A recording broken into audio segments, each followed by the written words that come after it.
Global coverage 24/7. You know how we do. Check the frequency. Let go.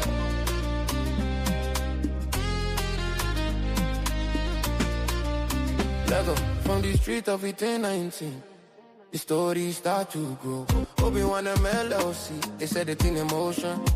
Make it flow. No matter where you did, for London or for Giddy. If the news they hot, we go give it bedu steady. Everything is newsworthy. It depend on who they talk, we link the whole wide world. Even as we they walk out, we walk. Obinwannem News, the value of the truth. Connecting every nation from the elder to the youth. Global coverage, we know they ever sleep. Top stories from reporters, they promise where we keep. Obinwannem, the value of the truth. Obinwannem, the work for your booth. Obinwannem, the value of the truth. Check the website, the info boku, you know they try. From TikTok to the ground, we they fly for the sky.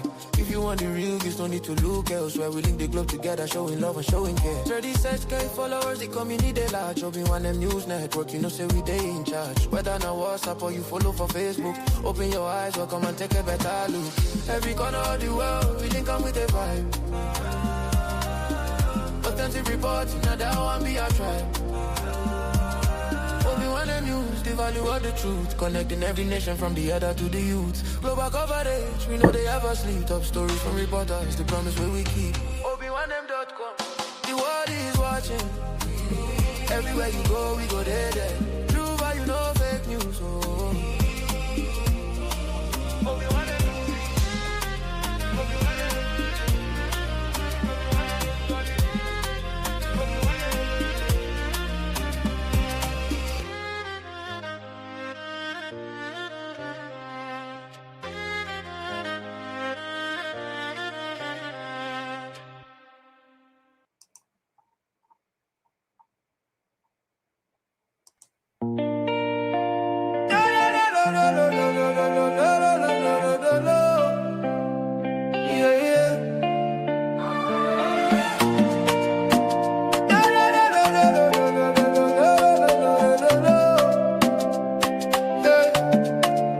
From the streets of Hamburg, across the deep blue sea, a message for the children, for you and for me. Obinwannem is calling, can you hear the sound? The roots of our fathers are being found. We know they forget where we come from. The strength of a lion, the beat of the drum.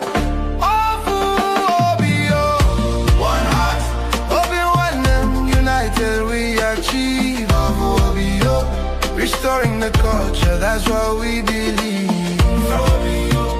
From the Ordinala to the Nsukka we speak, lifting the fallen, helping the weak.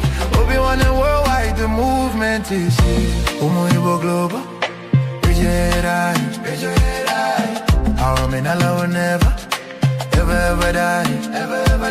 It's more than a page, it's a spiritual home. No matter how far in this world you roam, we're bringing back the wisdom, the tradition, the grace, putting the smile back on the Igbo face.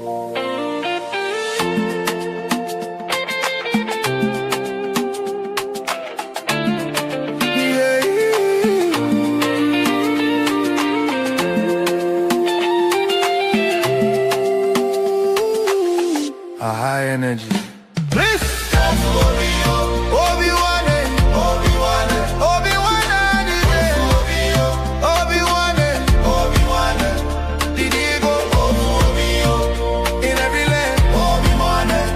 Protect the culture.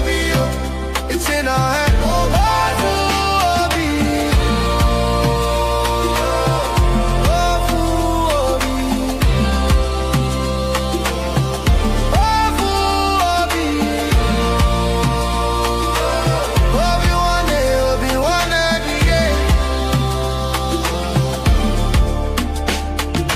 Follow the light, follow the way. Obinwannem is leading the day. Keep the fire burning, keep the language strong.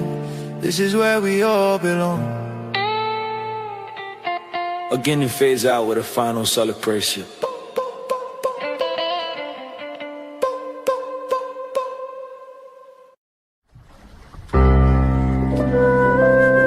Obinwannem Global Radio, promoting the culture and traditions of Igbo nation. Igbo ekelekwa m unu taa na ụbọchị nke taa anyị nọ na ụlọ ọrụ anyị bụ ụlọ ọrụ ndị Obinwannem Media Company nke dị na Enugu na Nsukka kwa.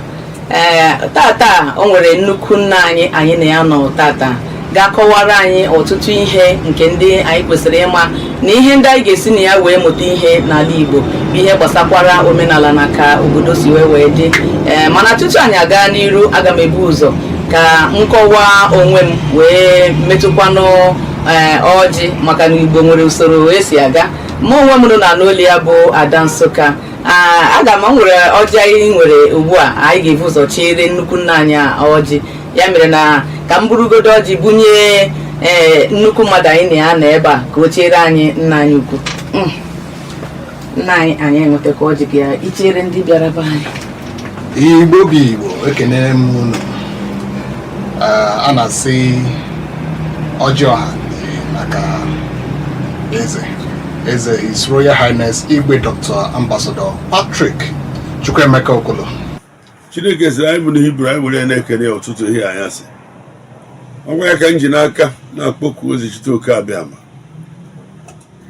ka ọ bịa n'Obinwannem radio station bịa n'ọrụ anyị n'oge awa wee nye onye ọbụla ndụ na arụ ike na ihe eji ele ndụ anyị. Ọgwụkwa ọjị ịgwara anyị ọ dị n'akwụkwọ nsọ na Psalm 150 chapter 1 verse 1. Ọzọ anyị were ọjị a na-enye ya ekele ụtụtụ ihe ya sị ihe na ọ bụ ya bụ Chukwu kere anyị bụ mmadụ. Chọọ anyị na-akụ aka, na-achị ọchị, na-agba egwu, were opu ike, were une. Ụmụ nwaanyị anyị na-alụ alụ welite obi elu nye di ha, maka nwaanyị were obi nye di ya enweta ọnọchie. Ada enyeta ọnọchie n'ụzọ na ewelite obi elu nye ọ gaghị enweta ọnọchie. Ebe akwụkwọ nsọ gbara anyị were na ọjị a na-akpọku m ụbọchị niile. Biko lekwa ọjị Chukwu ka bịa ebe onye nọ nwere aka ọrụ ọrụchasị kwụ anyị ụgwọ. Onye ahịa bụ ọkpọbọ oleji ori uru. Anyị bụ ndị eze nọchiri anya Jizọs Kraịst, maka Jizọs bụ eze ka eze ma ọ bụ anyị bụ eze na-echere ya obodo. Unu lee ya na akwụkwọ nsọ na Baịbụl bụ ya bụ akwụkwọ ndụ. Ibedo ebe a bụ first king, second king, prophet, nke nọ bụ clergy. Mana ndị clergy anagwụrụ anyị ọnọdụ na-prọfesaiz na-eme ife niile. Mana agwagwa m na ebe arụ ụnụ ka abụkwa ndị eze nwe, ndị na-eje ụka ọ bụ anyị nwe. Ma ebe arụ ụnụ ka ọ bụ anyị nwe. Nsị ndị ụka enyechi unu onyinye unu lụta ndị eze nyegwara mfu ji na ọkụkọ rienụ nke ọzọ si nye bụ ihe anyị ka anyị soro na-eme. Maka ibe anyị nọ n'obodo bụ ịga ọhụ ka obodo dị mma, ka udo dị. Ụmụ anyị onye ọ dara mma ọ bịa kedu eze a na-agụ bịagadena bịagadena bịagadena nna nna bịagadena bịagadena bịagadena bịagadena bịagadena. Onye ọ dara mma rutere eze unu tụọ m eze igwe abụrụ na-egwebego nkịta eze igwe. Ọkwa ọjị a ka m ji na-arịọ Chukwu abịa ka ịkwalite ọnọdụ Obinwannem redio steshọn a, maka ọ bụ mbido ọfụ ka ha na-ebido.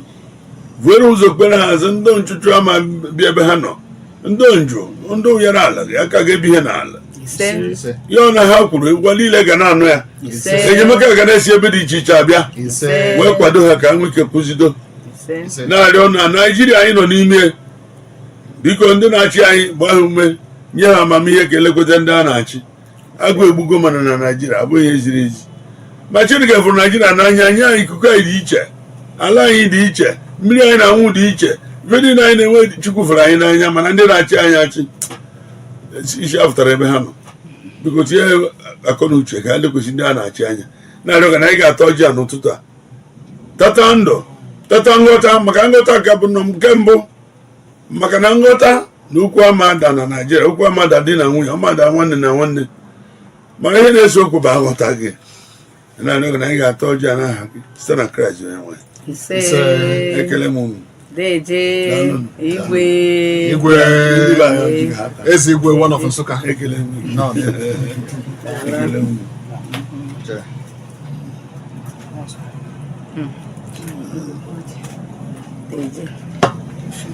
None. Dollar Daalụ mmewurugwa kilo a na-adị mma na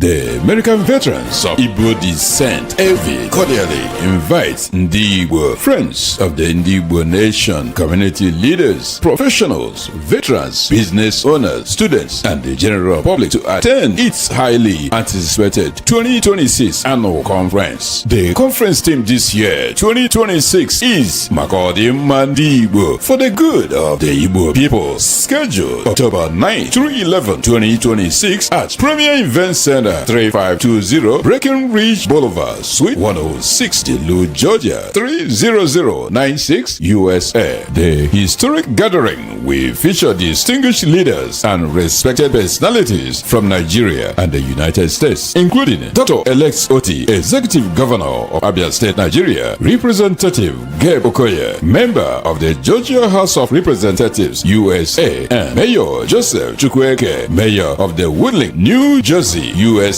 The American Veterans of Igbo Descent, EVI, is proud to unveil its visionary transportation initiative. This groundbreaking project aims to establish direct international air service between the United States and Igbo land, creating a future where travelers can fly directly to the homeland without stopping over in Lagos, Abuja, or other transit locations. The attendees to this conference will enjoy grand opening ceremony, American military color guard presentation of the United States flag, traditional Igbo masquerade performance, cultural dance presentation, networking opportunities, veterans recognition program, a visit to Igbo landing where the Igbos died than to live in slavery, and investment sections. Here is the registration information. Please visit www.evidusa.org. Again, www.evidusa.org. Select your preferred registration package and submit payment through Zelle or bank transfer. The payment contact is igboveterans@gmail.org. That's igboveterans@gmail.org. For your hotel reservation and discounted group rate, please call Fairfield by Marriott Inn and Suites 678-924-1023. Again, 678-924-1023. And mention the conference code EVI to receive your special conference rate. This public service announcement is brought to you by the American Veterans of Igbo Descent and its leadership. Dr. Sylvester Onya, National President. Prince Joe Nduka, Vice President. Dr. Godson C. Obiago, National Secretary. Dr. Chukwemeka Ofo, Public Relations Officer. Ms. Ihoma I. Ironde, Financial Secretary. Chief Charles Edomuzo, Chief Master at Arms. Dr. Ozochukwu Eric, Chair Ad Hoc Committee. Captain Michael Ezeke, State Organizer. And Kono Ogo Onyeka, Chief Security Officer. For more information, please call 619-863-9763. Again, 619-863-9763. See you there.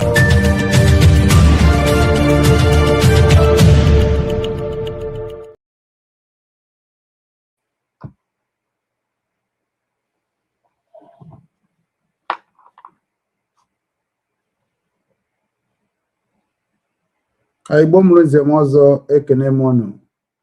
Ana m asịkwa nke onye chiri ya zere. Ya mara anyị niile mma n'ụbọchị tata bụ ụbọchị Orie Mmiri n'ala Igbo. Ma bụrụkwa ụbọchị Orie Mmiri n'ime ndụ ụmụ Igbo n'ụwa niile. Ebe ọ bụla isi wee na-ekiri anyị ma ọ bụ na-ege anyị ntị n'onu. Ị nọ na WhatsApp, ị nọ na YouTube, ị nọ na Facebook, ị nọ na TikTok. Anyị sịrị unu ndewonu. Tata bụ ọnwa ọhụrụ. Tata bụ ọnwa ọhụrụ na ọgụmọnụ nke ndị ọcha. And ị ga-amazị na ịmakwa nke ebe nna gị. Makwa nke ebe nna gị ka ọsọ ke ndị ọcha ka ịma happy new months ebe niile. Nke ebe nna gị tata bụ ụbọchị Orie Mmiri. Taa ụbọchị Orie Mmiri. So anyị na-akwalite omenala ọdịnala Igbo. Onye ka anyị na-akwalite, nwere ihe ọzọ. Anyị na-erubekwara nke ndị ọzọ isi. Ọ maka anọ m n'ala Hamburg Germany. Ya ka anyị wee sịkwa ka m wishikwa ndị niile abụ ndị na-eje ndị niile abụ ndị na-eso kedu ya kpọrọ ya Gregorian kalenda kwa ya so nke ndị anyị na ha na-emekọ bụ ndị ọcha. So taa bụ happy new month of August. Anyị abakwa n'August. August tata bụ 1st of August 2026. Ekele dịrị Chineke na ndụ o nyere anyị. Ekele dịrị Chineke na ndụ o nyere anyị maka na ọ bụ na o nyere anyị ndụ anyị amakwa na anyị ga-anọkwa n'ebe a tata anyị ama na ebe a ọ ndụ Chukwu nyere anyị ka anyị ji wee sị ka anyị kenee ya. So and this new August Obinwannem Foundation Worldwide have decided to move on.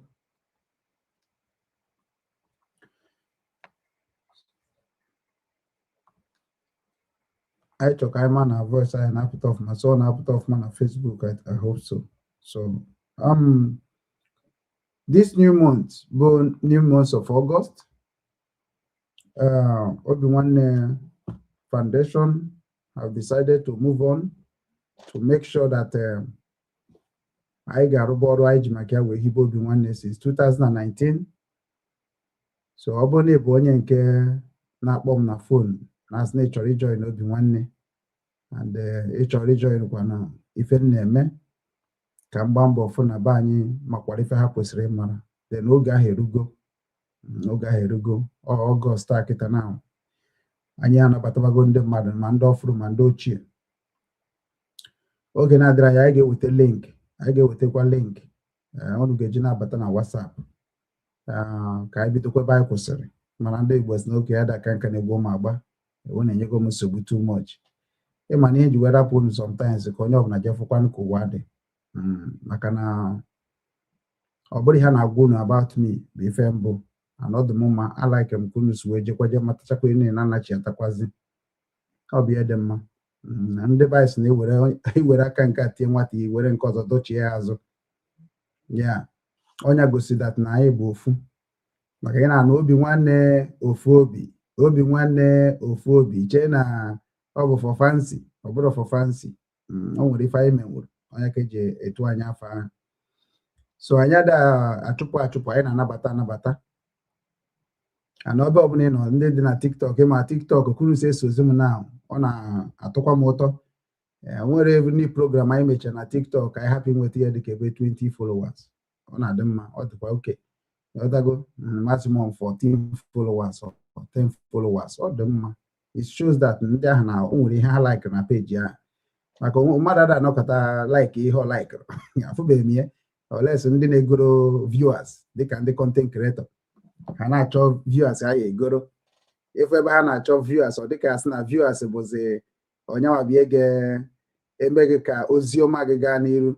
Anyị anaghị eme propaganda anyị na-eme blackmailing na anyị nwa na-akwalite our dignity through culture and tradition. So our own way, our own brokers and our own presentation dị iche.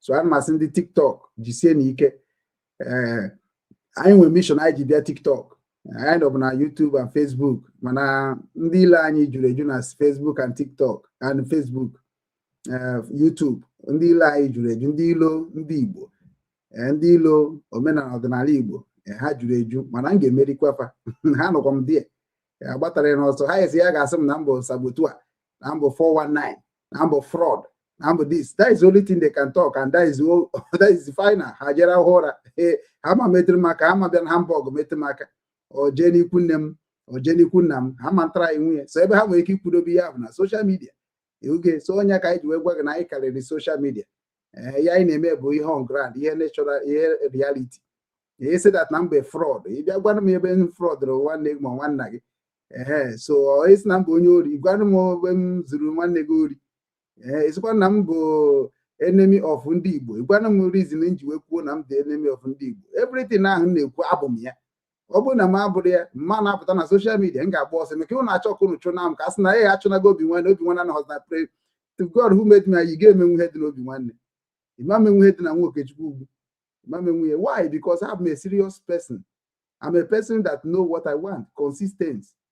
Ọ bụ ya ka nji love kwa m again o nwere ihe niile nkwube kemgbe m na-eme ma Biafra ma Obinwannem ndị Igbo ma politics onwe ikuno foro bụ nke ya nọkọta asị m na m tụdị ayo ka ihe apology for what now unu ga-ayọ m apology papa unu ga-ayọ m apology onye isi unu ga-ayọcha m apology ma ha yọrọ m apology they will never survive. Ha is a survivor in a political way but in a spiritual way they will die. Nke a bụ nke mma na ọ ga-abịa n'ọfọ because na nwe onye ga-were nke mmadụ ịghọtago wee na-eme nganga. Anyị niile nwere akara aka inwe ha akara aka enwe m akara aka m ka nsị gị rapụrụ m ya ka ọ dị ka chi m si wee kee m.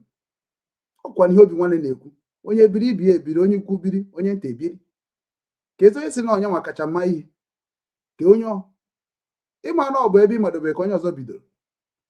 So ụmụ Igbo ihe na-eprichi bụ unity and love, sincerity. Ịghọtago achọghị m mmadụ ịbịa dobere m ahụ na ọka mmadụ nwanne wee ma ihe no ọ ihe anyị ka nwanne gị wee ma ka nwanne gị ga-eji wee hụ gị n'anya because ịka m wee mara akwụkwọ wee kụziere m ọ bụrụ ka m ga-eji bịakwa echi. So ka ekwenye anyị jikọ onwe anyị. Our father did not teach us ka esi aka mmadụ, ha tichiri ka esi ahụ mmadụ n'anya, ka esi enyere mmadụ aka. So onye ka eji wee nwee aka mana many of you people on social media na-change the culture and tradition of Igbo race. Uche onye nwa na-ata anyị niile afụ maka ọ na-ata gị afọ na-ata m afụ. That is why I'm now preaching so that even nke abụ mmadụ ịbọ ma ịtọ a na-atụfugo oge ịmanụ na-agwakọtago m kwuru ofu ebe. So today bụ 1st of August 2026 bụrụ ụbọchị Orie Mmiri n'ala Igbo. I declare myself as onye ndu Obinwanne ndị Igbo Global Cultural Movement Foundation, Obinwanne Limited Liability Company. I am not going to join any movement in my life again. I am going to partner with any movement.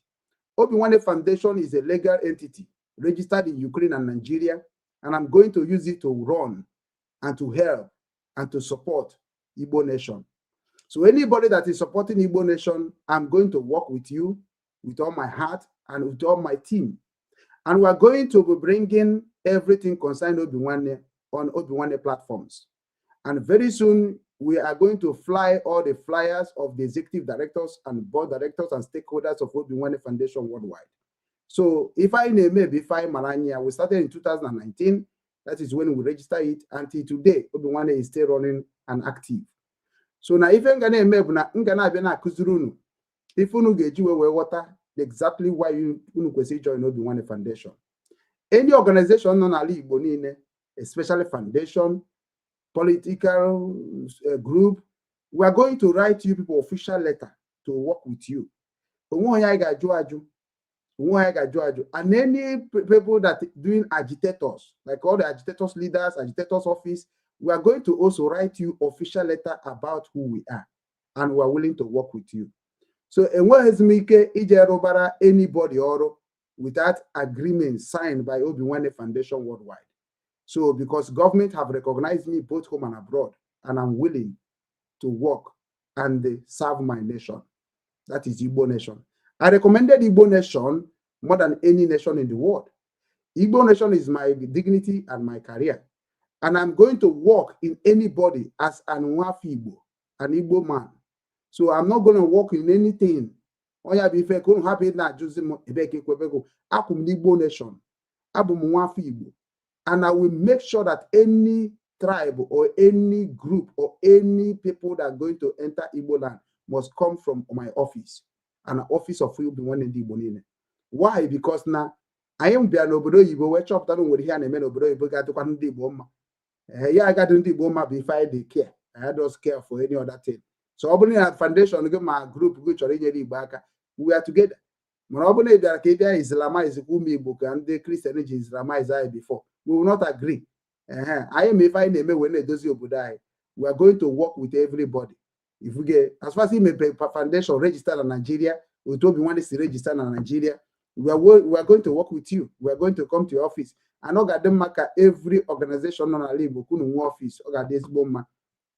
And then when they talk America make Igbo Nation, they intact, which is very soon. I will bring the flag and I will bring the name and the Ifeso flag. So because I'm advocate of Igbo United Nation and I'm advocate of Igbo Nation.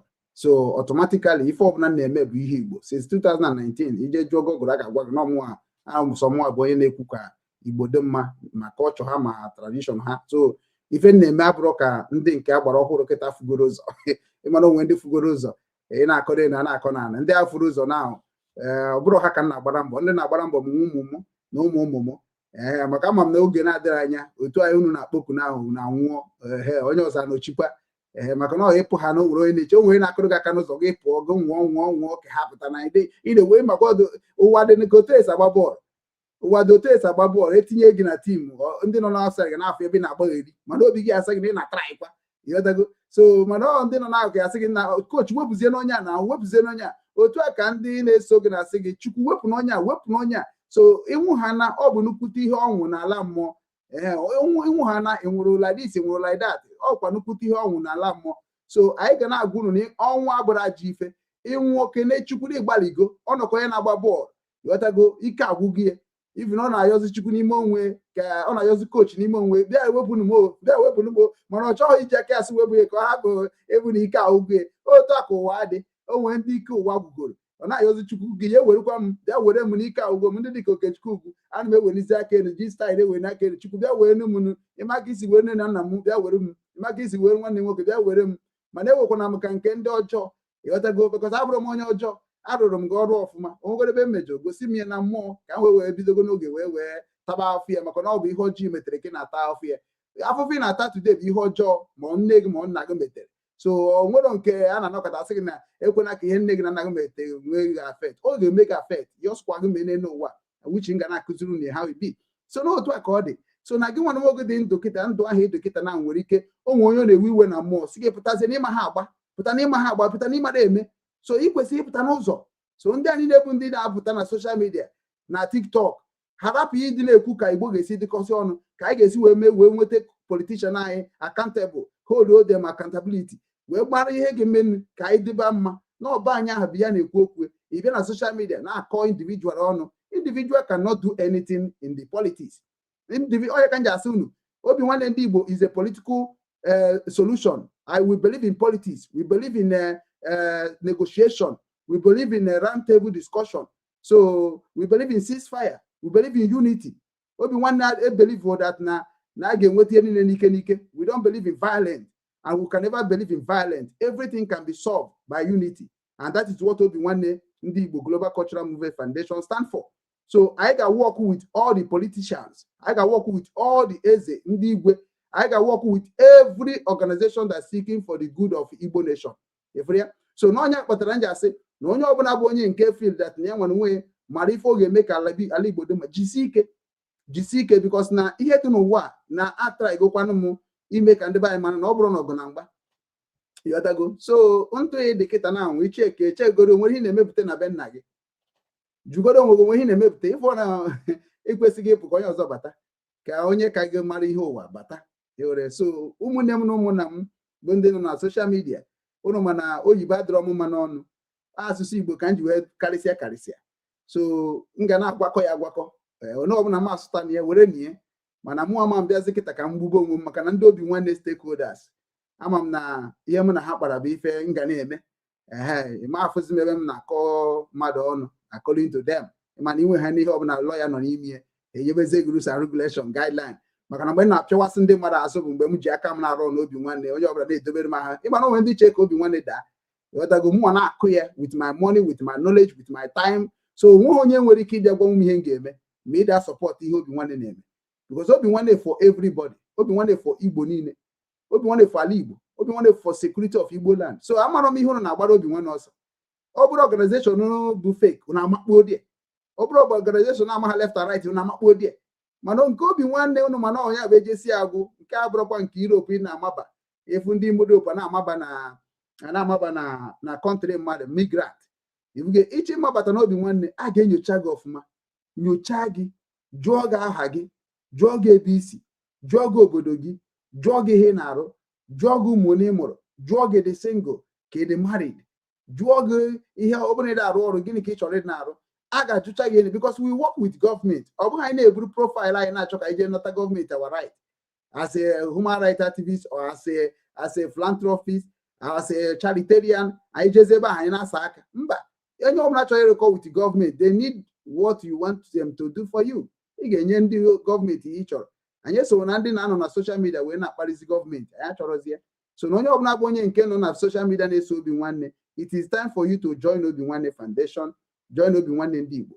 Anyị nọkwa n'ihe nchekwa ala Igbo, anyị nọkwa n'ihe ọganiru nke Igbo, anyị nọkwa n'ihe ịzụ afịa ma inye aka ma ịkụzi nkụzi, anyị nọ na ya. So na ọgwụ nke ọbụla ị chọziri ịbatazie n'ime ya, anyị etinye gị na ya. Esukwa na nke nọ n'ime ya dị mma, ịnọsukwu ike, mana eji na nke gị chọọ nke mmadụ okwu. Onye ọbụla mmadụ obi ọ nọ n'ime, obi nọ bụ Obinwanne ndị Igbo. Evuge enwere ozi foundation ọbụla nọ, enwere charity ọbụla nọ, charity ọbụla m ga-anọ ma ọ foundation ọbụla m ga-anọ, m ga-emekwa announce anya partner gosi unu partnership documents. But kịta enwere m ndị m na ha na-arụ ọrụ Obinwanne Foundation. She started from today. Mgbe ọbụla ị na-abata ebe a, ị ma na ị na-abata na kingdom of ndị Obinwanne. Ị na-anụ ka ọ na-ada, ị na-abata na kingdom of ndị Obinwanne. So ndị a nwere mission, ha nwere aims and objective, ha nwere direction, ha nwere leadership, ha nwere patron. And patron anyị n'ala Igbo niile bụ Chukwuemeka Zeni. Onye na-esote bụ Igwe Okoro, unu fụrụ nke gọrọ ọfọ na wee gaba mana ọdụm mana ndị ọzọ niile anyị buru ibu. So kịta na anyị anaghị akọzi akụkọ ka anyị bịa ka anyị nọ na social media kwube na anyị na-ejezi n'ala Igbo, na unu ga na-afụ aka ọrụ anyị n'ala Igbo very soon. And unu ga-afụkwa ndị ga na-ejere anyị ozi, na-ejere anyị nta akụkọ, na-ajụ ma politician ajụjụ, ma ndị ga na-ajụ ndị traditional rulers ajụjụ, ma ndị ga na-ajụ ndị religion leaders ajụjụ. Ị ga-afụ ya because na anyị nọ n'ebe niile. And Obinwanne ndị Igbo Global Cultural Foundation adịghị against of any religion. Nke a bụ nke ha ji wee kenezie m na adịghị m against of any religion. Why? Because na believe m na ọ bụ na religion nke ga-emetere ọfụma, ihe anyị need ije jụọ onye isi gị ọkụnụ si eme, anyị ebuzie na our official news website site na the maybe ka m were na Nkakwu Foundation, Nkakwu Church Foundation is now promoting evil in Igbo land with a photo of onye isi gị with onye ahụ mere ya. So otu a ka anyị si chọzi na-eme. So ọ bụ na ife irize na ife anyị mere adịrọ ma, but before anyị na-publish gị na-eme gị popular the history ka ọ baa Google, then automatically we already warn you, we already write you official letter. If you do not reply, feel like people more than people n'ụwa niile, we need only just one paper ka anyị need make official. That is all. In generation ama na gị nwa so na ndị na-emebi obodo maka ihe akụnụ megere na asị na papa anyị na-egbu ejima, papa anyị na-egbu ejima, ihe akụnụ ji ekwuchisi m ntị every day, papa ya Igbo na-egbu ejima, Igbo na-egbu ejima. No wahala fụkworo m na ataipụ katago mie afro m ebe ọ dị na Google. So mana nke anyị kwazi anyị ga-etinye all ya pastors anyị nweta na gị ọbụna adoration ka ị na-eje, ọbụna ọ bụ Zion Ministry ka ị na-eje, anyị ga-etinye gị tinye Zion Ministry gị ma ori iziri n'ala Igbo mere na etu agaghị si na-eme ya taa chọọ ihe mụ na ndị otu m kpara. So I need to hear that on social media again, or na bamba or na con. No. We go it in diplomatic way, we go it in a governmental way, we go it in a charitarian way, we go it in a Christianity way. Not I go because only Mary for jaw and we refer at so he may your jaw ejidegi ndo be one name takoko must come and ask you question. No man buzing can marriage akoko ejidonye ji madu go ego egbuo sọsọ onye aha bụ onye gwọrọ ọgwụ ego. Onye ahụ bụ onye ejidere gwọrọ ọgwụ ego echefuzoro egwọrọ ya. Ịmara ihe na-esere m na akwa ọkọ na mmiri enwiro na ndị a niile, because government is working with akwa ọkụkọ, government is working with mmiri enwiro, government is working with Ofia Furago, government is working with Ezobi na Asaba, government is working with all those people that are pretending that they are destroying. Because na ihe niile na-ejide n'ala Igbo, I have been asking them, see ke ndị a niile ihu na-eme bụ unu jidere onye gwọrọ ọgwụ, ịghọta, unu jide onye eji gwọ ọgwụ, kekwanụ maka onye gwọrọ ọgwụ. Because if you don't know onye mamia gwọ ọgwụ na onye agburu mamia nie na zone, what of onye mere ihe kụziri ihe ahụ o ji ejeme una funu gebe jidere onye gburu mamia ma onye gburu nwanne ma onye bere nwanne ara ma onye mere ya, una ejidego onye bụ onye gwọrọ ọgwụ o ji wee nwee the faith and the moral to do that. Na fugebe mere n'ala Igbo niile, you no go see am now onye ka Obinwanne ha ji agbara Obinwanne ọzọ maka Obinwanne bụ a good professional researcher and Obinwanne bụ a good historical person. As far as Igbo history is concerned, you can never defeat me. No matter education you require, you can never defeat me because I carry it come to this life. Ebu mama mi he nke Chukwu okike abịa ma bịa ụwa. Anyị believe on ikpe. Anyị believe on ije court. I believe kedu ihe m na na-ejere unu ikpe. Jugori m gịnị ka na-ejere unu ikpe with you. Whereby that na isim na mmere nsị na mmerie. Isim na mmere nsị na mmerie. Adị m ekwu ugboro na. Okwu m bụ okwu mbụ. anyị believe n'ihe mbụ wetago na-atụrụ gị asị matụrụ gị asị ka egbuo gị ka matụrụ gị asị ka aghọrọ ya gị ka matụrụ gị asị ka ihere eme gị ịhụrụ ya na anyị abụrụ ndị asị ekere anyị ka ndị Igbo anyị nwabụ ụmụ Igbo bụ ndị na-anaghị achọ nsogbu ụwa ụmụ Igbo bụ ndị na-eje ka chi ya si wee kee ha ụmụ Igbo bụ ndị ji ihe Chukwu nyere ha onyinye Chukwu nyere ha wee na-enyere onwe ha aka ụmụ Igbo bụ ndị na-ekele Chukwu na nke o mere eme ka ike wee dịkwa ime ọzọ ụmụ Igbo bụ ndị na-achọ ka ọ dịrị onye ọbụla mma ụmụ Igbo ndị Igbo bụ ndị oke ọchịchọ that is the people na-eme m iwe ji ewe m sesi mana m nwa ama nnọkọtazi wezie ha na-ekwu okwu much because na a sị na ọ bụ na isi na mmadụ emeterie imete niile na ahụ ka ndị mmadụ wee mara na ihe na-agwa onye a bụ eziokwu ọ practical make perfect wetago practice make perfect so ọ practical ka anyị na-aba na wetago mụ nwa ama bịa na-eme gị ka ọ dị ka 50 mara ihe na-eme nọ ndị a niile bụ ndị bata n'obi nwanne otu ede unu batacha n'obi nwanne anyị agabazie we can move without any disturbance of a politician. We can move without any disturbance of or government. We can move because our government is our children. Criminality is our children. Ndori is our children. They are our children. We need to call them back home. We need to tell them, what do you want? We can use them to cover our forests. We can use them. Everybody Chineke kere nwa mo kere mma mo kere njonjo enwekwa reason enwe reason nyaka American ji wee karịsịa American ji ndị ori arụ ọrụ American ji sniper arụ ọrụ American ji onye na-egbu mmadụ arụ ọrụ immediately American jidere gị American mana ha enwere obi ime ihe mere so ihe ga-eme train ze ka inwezi obi ahụ highest must ga-use ga kpọpụta gị use oge that's why they train my dog in any way ọ bụ na gị na ha mekobi afụ na ịbụ onye ara kpọpụtara gị nkịta so we need to apply that system. Ya mere papa anyị anaghị egbu mmadụ na gbogbo papa anyị anaghị egbu mmadụ papa anyị bụ ọ bụ na ọ mụta nwa ọnya ka ya sị ajọ nwa si Owere ba nne ya afọ so amụta nwa na-erupụ isi ihe papa anyị ga-eme bụ ọ tara ya okporo ọ bụrụ gị ndị obodo tara ya ekporozi atụpụsie gị na outside obodo ya bụ ịchụbụ gị na ajọ ọfịa ifuge ka gị na chi gị kpọbazie ka gị na chi ụwa gị gabazie ọ bụ na ị survive gị na chi gị ọ bụkwa na ị survive gị na chi gị that is how our father did in ancient before Christianity come and change everything, say that now our father care, our father make this one, but now obri ha ga-agaba n'iru na practical I ga-eji Ghana abịa ga-eji nweta ya onye ọbụla ifu zuru ori n'ala Igbo you must report in Obinwannem office. That is why we must have a representative of Obinwannem media in all 5 states, and anything going on in the 5 states we are going to interview and know the history. Ọ bụrụ na onye ọbụla ejidere bụ onye zuru ori ọ bụrụ Igbo zuru ori ajụ kedu ụka ị na-aga. Which church are you going? Which faith are you into? Of faith in a church, so then we have to go and research and know. Then we will make sure that night the history. Because we need to research and track what is going on in our land. So no boss on Dutch tracking na choka hamari na city here. Because now in a calculate politics na social media without knowing what is politics. You get some people they go freedom fighting. How many freedom fighting politics come?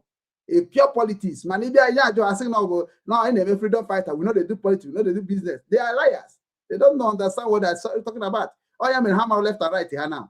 But we will enter politics now. We are going to support any candidate that is going to also support our team, because that is how it's supposed to be. So anybody flying with the mba akwụkwọ Obinwannem n'ụwa niile Emmanuel ndị a bụ ndị kwetere na ha ga-support what we are trying to do in Igbo land, because we have to also work with politicians that are going to help us, because a lot of all those people Obinwannem na-ekwu maka ya, we need to also take responsibility of them. So onye ọbụla bụ onye na-abata n'Obinwannem ma anyị na-abata n'Obinwannem based on ka anyị dozie obodo anyị, ka anyị nyere onwe anyị aka, ka anyị chekwa obodo ọ bụcha. So onwe ihe ọzọ iji abata amarọ m maka ihe anyị na-ekwu okwu n'obodo adịrọ maka obodo dị mma ọ bụrụ ya. So on a lineage of communicate with all the Igbo elders. I have communicated with them. I have talked with them both home and abroad, and they love what Obinwannem is doing and supporting Obinwannem to keep on. But Igbo, it is up to you to join. I promise them that tomorrow join the scammer. If you get Mando Chaman Hanaroko, and thank God, even in the China and Germany on a mezu. Because man ụfọdụ na-eche that na mụnwa na ụmụ na-atọ uche ikwu onye mbụ ma ịkọ history m ma ịkọ privacy m enwekwa privacy o ha esi ime ihe anyị ga-eme ọ bụrụ part of my knowledge. Very soon na kịta na Germany mere m ebere now we decide na ma akwụkwọ request. Then una follow ihe bụ Obinwanne International. Then hibe m Obinwanne na Germany immediately because men anọrọgo na-eche eche. Iche na ọsọsọ unu nwa bụ ndị na-afụ ihe Obinwanne na-eme. Men na-afụ ihe Obinwanne na-eme. Aka m dị ọcha, ọkwa m dị ọcha. Ihe na-achọ bụ ka ọ dịrị Igbo na mma, ka Igbo nwekwa energy again, ka Igbo nwekwa power again. Nọ na Germany enye anyị our own slot of ịkpọbata ndị Igbo, of ịkpọbata ndị niile bụ ndị na-achọ ka ha bịa rụọ ọrụ n'obodo, ọ bụrụ ndị na-abịa ka ha gwuo wayo, which is na enwere m the access. That is the reason of Obinwannem Foundation Worldwide. We register Obinwanne ka anyị were agent. Anyị nwego a lot of agents ga na-arụkọ within the embassies, within the government. Ga-agba mbọ for that na mgbe oge na-adịrị anyị ga-agwụ how many slot we need in any country that is sign agreement with Obinwannem Foundation to bring all our people together and make our people to go outside and work. Yeah, but part of job of Obinwanne. I gonna visit all the prisons. Where man ndị nke bụ ndị chọrọ ka ha hapụ ha because of ego, maybe be eme na hapụ be. Ma ọ bụ ndị nke nọgoro ebe a ekwesị itiri ọnụ na ọnụ ikpe ma eti ibe ha. We are going to visit. So ihe ndị a niile na-ebi ihe Obinwanne Foundation volunteer onwe. So ọ bụrụ na chọọ unu abịa anyị emebie na Obinwanne adịgo legal recognized in all over the world. Google have recognized. And ihe ndị ọcha na like bụ nke Google recognize. So we have done our best to make sure that Google recognize Obinwanne Foundation. We have done our best to make sure that now all Igbo elders have already recognized Obinwanne. So onwe onye ga igeje n'ọfịs na ala Igbo niile US Obinwanne kọrapụ ịgwa gị. Ọ bụrụ na ọ gwara gị by representative of Okechukwu, ọ gwa gị by yes Obinwanne bụ nnukwu afa, ọ afa eji edozi obodo. Ịfụrụ ya? So onye a ga-amarịrị ofu, ịmara nke mụnwa na-ekwu okwu, ịmara nke nna gị kwuru okwu maka Obinwanne, because Obinwanne bụ a spirit that we need now to reset and to resolve the situation of our land. Or let's not bundi niile bundi dadi buzi ali Igbo. So I'm making on when I soon join Obinwanne. For the chori join Obinwanne nke taga nke echi because na ebidogo very soon on 30th on Sunday. On Sunday akita now according to I think on Sunday or 3rd. Okay, 3rd of August. Then registration start. Registration of Obinwanne start. Registration of Obinwanne 50,000 naira. On a carry towards 40,000, but now 50,000. So when you have secret no Obinwanne, agogo mhasia. Yen ne say is the sense na ufora asege ka ire mezni ona na ine kwuo ta ndi mara na copy. All ka mma na onye Igbo copy ihe onye Igbo na-eme. We nyere onye Igbo aka. Yetago ni ihe na-ewetekwana m na ndị ọzọ copychara no Obinwanne bụ na ha copychara were nke ha mee business. Mana mụ na-eme nke m ka m wee dozie obodo. Yetago business private business akarigo mie. Yetago even group business akarigo mie. Each of national business. I can just Obinwanne is national affair. I can go move group business. Makana isi ye bunisi aburu here group business or here personality business. Mbanaga fego me makuye bunisi. Yotago ye bunisi bihe je dozi owa. Yotago marakora be di ko ya na emo no se kan bido na buy. So iye ga ji dozi ala Igbo dum nisi. To God who made me and you. Mad na atom na ha no since I bidoro this struggle. Ha top ebe a kita na we kwubo okwu na afụ na mụ na omu enwebe the self ihe mma ndị nke ahụ gụrụ akwụkwọ ọfụma wee mara ife ahụ mma anụ ọnya ka m ji respect Maazị Nnamdi Okwukanu adịmeso Nnamdi Kanu because of anything on eme privacy or personality abeso Maazị Nnamdi Kanu because ọ mara Igbo mara English onye ọbụla mara Igbo mara English amaghị ihe Okechukwu ugwu ma nyetago mana ọ bụ na ị mara sọ English maghị Igbo mana irubeghị ebe a na-eje anyị emela m erubeghị well ebe m kwesịrị ịnọ bụ na amaghị m English so no ya mee ndị English ji wee bata n'ihe na-eme n'Obinwanne ozuo oke ifuge anyị makwa na struggle ahụ mekwa maka amara m English ọfụma maka na azụghọnụ m na English onwe onye nyere m ohere zuo Nigeria gọọmenti enyere anyị free education ifuge ọ na Nigeria gọọmenti nyere m free education mma amụkwa English o even nkịta na self all because of how I'm communicating with ndị ọcha ka m ji mụtata English nke nje ekwu okwu today ifuge so na ọ bụ na asụkwa m jewekwa school ka o wee bụ na m winiri the mission of ndị Igbo mma jekwa ya nwekwara nke dị wee kede so okwu mana agafego mie so ndị ọfụrụ gụbazie akwụkwọ mana akwụkwọ ọbụla ị ga na-agụ nya bụrụ akwụkwọ ga-enyere be nna gị aka nya bụrụ akwụkwọ ga-enyere obodo gị aka like anyị gwa gị na-akpọje gị ya dịka scholarship anyị ga na-agwa gị ihe ga-eje mmụọ ịmụcha ya ozugbo ibido ọrụ ebe a ịrụcha ọrụ ebe a natakwa ndị ọzọ ejekwa ghọtago ịnata ime invest nke i mere eme ghọta gị jekwa ọzọ so Obinwanne nwere lot of things ndị ọcha confirm anyị attract gị ọbụna ha likere ya mana ọ bụzi ka fụzie ndị ga-eme ka ọ bịa na mmezu so onye ka na-ekwu kwesị n'anya na number screen you can see screen number ntiri ebe a because na ọ bụ na ịbịa nyenu m ya dịka ebe 1 month because ya ga-register from August to October 1st. What I go from August 1st to October 1st, the first batch aga, then first batch aga or first batch a control Obinwannem worldwide. How bụ ndị ga na-ekwu Obinwannem ga na-eme. Ọha ga na-ewepụtara unu ife Obinwannem na mụ agbago mbọ 4 years. Agwa mụ na agwada mụ na ụmụ abụrụ a dictatorship. Abụọ m ga-abụpụta nkwugharịa ma ọ bụ nkwujọ. Ifuge ana m ekwu ka ọha si ekwu. Ana m ejere ọha ozi ihe mbụ bụ representer. Wetago ihe ọ bụla ịchọ ka m kwuo ka isi chọ ka m kwuo ka ọ dị ka o kwesịrị ịdị ka ndị be anyị wee ghọta ọfụma. Ọ my job. My job abụrụ dị ka nchi ọchịchị. My job abụrụ ka nrụ ulo mmadụ. Mba, nna m na nne m gwara gị ana m anọchitere onye ike adịghị ọgụ.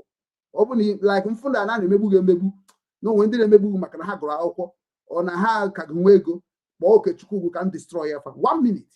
Ịghọtago m ga-akụrụ ha ka n'ụzọ nwere ihe menwe. Ịghọtago na ụjọ na-atụ ụsọ m ndị mmadụ ụjọ na-atụ unu ụjọ ha na-atụ unu ka m chọrọ iwepụ n'ime unu. Anaghị ka njisi unu gbata n'Obinwannem in the government aspect ọkwa akwụkwọ ka anyị ga-ede mụnwa ga-ewe amamihe gwagoro ihe ga-ede unu nwee fie mụnwa ga-eweje na gọọmenti parliament mụnwa ga-eweje na ọfịs immigration because ebido m n'oge wee build ba my career ebido m n'oge wee build ba my profile. Enweghị uwe ebe ị ga-abịa ịpụta asị na Obinwannem gara ihe illegal ụdọrọ possible. Ana m acha green wee ruo today and that is the reason why I can stand anybody in the world unless unu asịsị gbuo m because na ihe a na-achọ bụ ndị aka ha dị ọcha. Ihe eji edozi obodo bụ onye aka ya dị ọcha. Even Biafra struggle anyị na-achọ bụ onye aka ya dị ọcha. Beta unu nwa na-echuzunu unu chuzuru onye unu chuzuru gachi unu onye chuzuru ga-edu unu and dịka nsogbu unu abụrụ m onye na abụrụ m leader hunger jikwa ha ọfụma mana wọle atọ Ọnịcha ntoro bọ wọlewo ihe ọbụla nọ n'ime ha na yọmayọ bụrụ ife ahụ ha chọrọ ka m bụrụ jụọ fa mana Ukraine o mana South Korea o mana Denmark o ha na yọmayọ because ife a bụ ebumte ụwa ka ọ bụ to me. Ya bụ ebumte ụwa ana m ahụ mmadụ n'anya karịa ka m si hụ m n'anya. Enwere m ike iji ofu nji wee nye gị maka na afụfụ amarugo m arụ. Ọ bụrụ ime ife mmiri afụfụ amarugo m arụ ebido m nwata wee taba afụ so o nwerezi ihe na-atụ m n'anya n'ụwa. Sọsọ ihe na-atụ m n'anya bụ ebe mmadụ na-ata afụ mfụ n'oge obi na-ata afụ anya m niile ga na mme arahụ nso ụra ọtụrụ m egboro gị mkpa afụfe na-ata. Jụọ ha n'Obinwannem many of them think they are duping me ha na-awọrị m ha mara ọchị ha n'aka ha ka ha na-awọrị. Onye Igbo wariri Okechukwu gwa warigo n'onwe ya na onye Igbo zuru Okechukwu gwa ohe ezigo onwe ya ori. Mgbe ị ga-ataba afịa ma ụmụ gị ga-ataba afịa ịchọwakwa ekwensu ịchọkwa Chineke weba na ekwensu gbawa fada Chineke gbawa fada. Ifuge anybody if a na-akọ ma amosu dị awa fada maka na ihe ọbụla Chukwu ekereke n'ụwa ịma akpọnwụ afọ ya na ihe ọbụla na-akpa afọ ya that means ọ dịga existent before so you need to respect that one that existent before. Nke like the sin like na ọ bụ ikwujie ehuge maka onye asị na ihe onye na-asọ ka onye na-eri.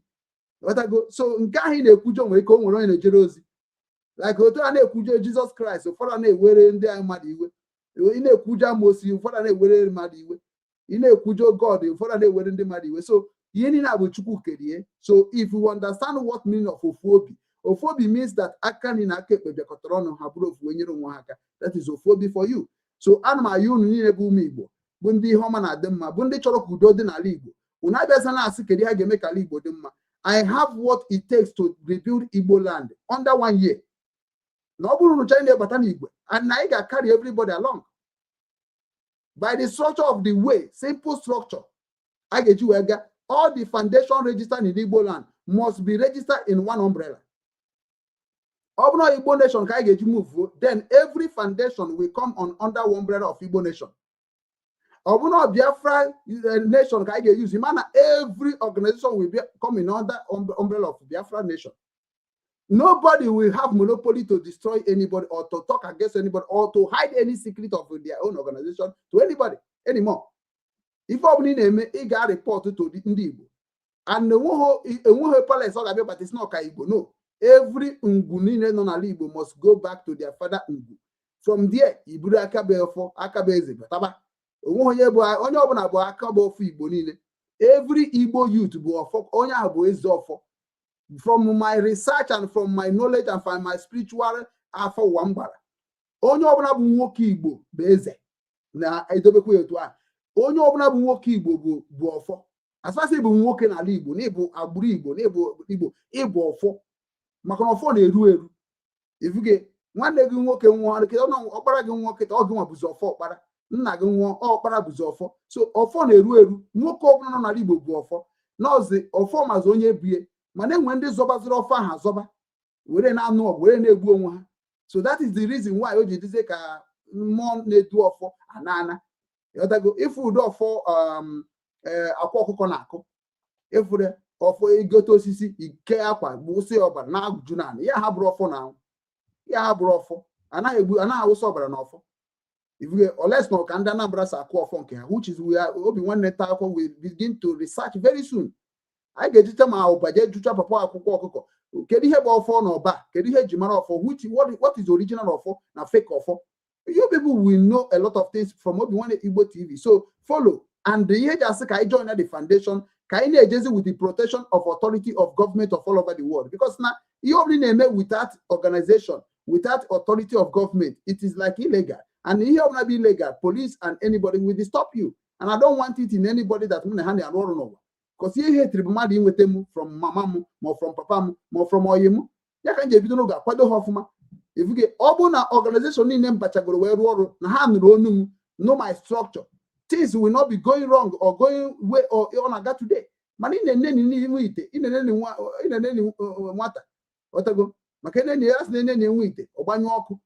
Because no two anu nene na unwekisi na onye nwere ọma mana ngwaba gị ihe mma ọ bụrụ itu ọnụ na onye ka m je like onye si na onwe ihe mbụ nya tụọ ọnụ m from police ma ya tụọ m from gangsters ma I'm waiting some certain things nwere nke nna afọ because na abụrụ research unu be otu nsa akpọ m noise maker can for all of you, because I have been trying to see more than what I'm expecting, but nwere ihe to prove that you channel ma onye karịrị unu.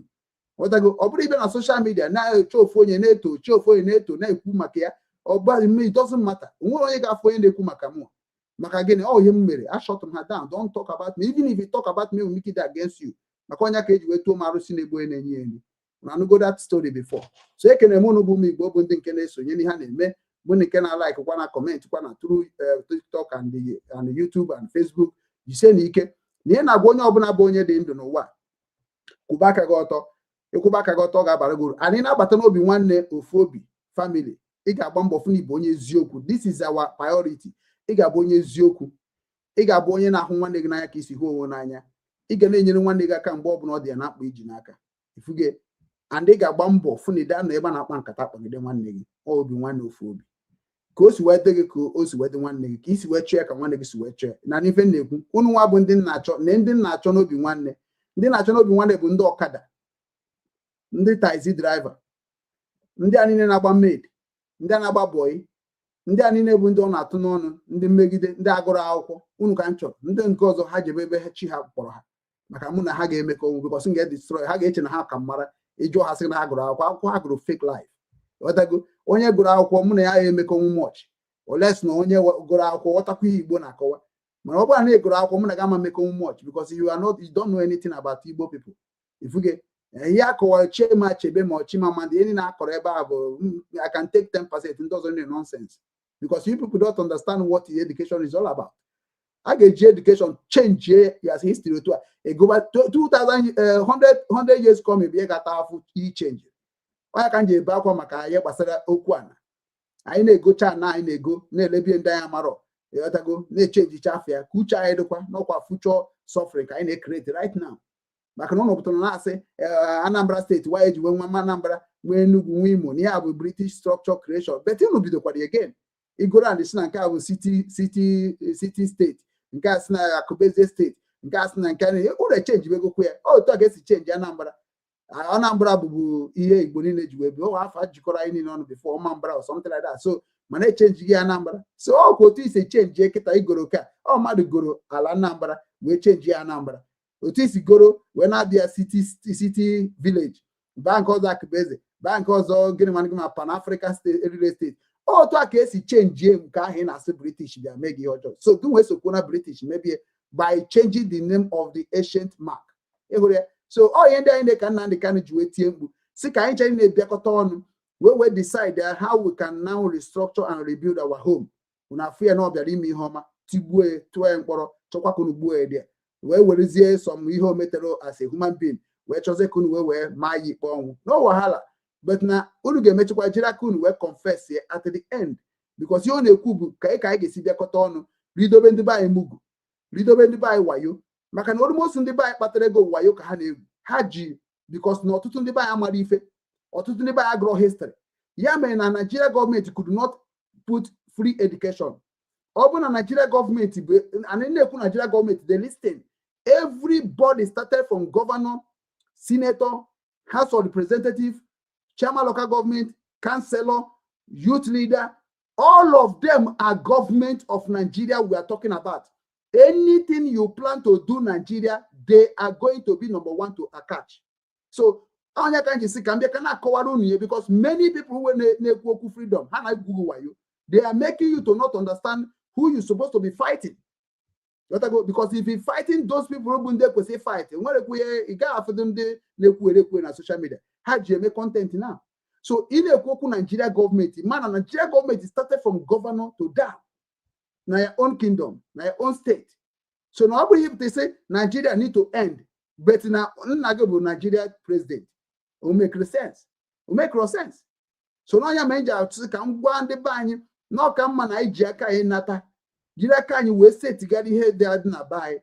Umukwana do chọrọ iji wee set tie jisie n'ike mana una ma survive here no dey unu saga ma ọ bụrụ na collaborate with ụmụnne nọ na government ụmụnne nọ na traditionalists ụmụnne nọ na religionists because ndị put to go effort ma ndị nọ na business he put to get a lot of effort ha chọrọ ka effort ahụ na n'iyi maka na gị nwa na nwoke na-ewepụtakwa the strategy onye ka ebukwana iwepụta strategy ha nwe wepụtago nke ha why can't you support nke ha? If you get so onya mere I go why today, onya mere I call why on today. So and if you people continue to doing it like that, muwa soon manonu get lose here before the end of the year because nga bambo of not support of government to destroy all of you who don't want to negotiate with the government. All the cab go to Obinwannem just number one. It got the name of Obinwannem bank because ni hope no Obinwannem name or ga be back and announce enough fear ko name manda gana wuna manda gana report it gana fear but onye obuna name of ma when I go boy. Me no ihe anyị na-eme, me no ihe anyị na-eme. As far as ni kubaraka goto, we're going to work together. Ka mu kedu no for day one. No big eju enweta anyị dịka si wee kwuo ndị nọ na Facebook afuge +48 79 56 21 693.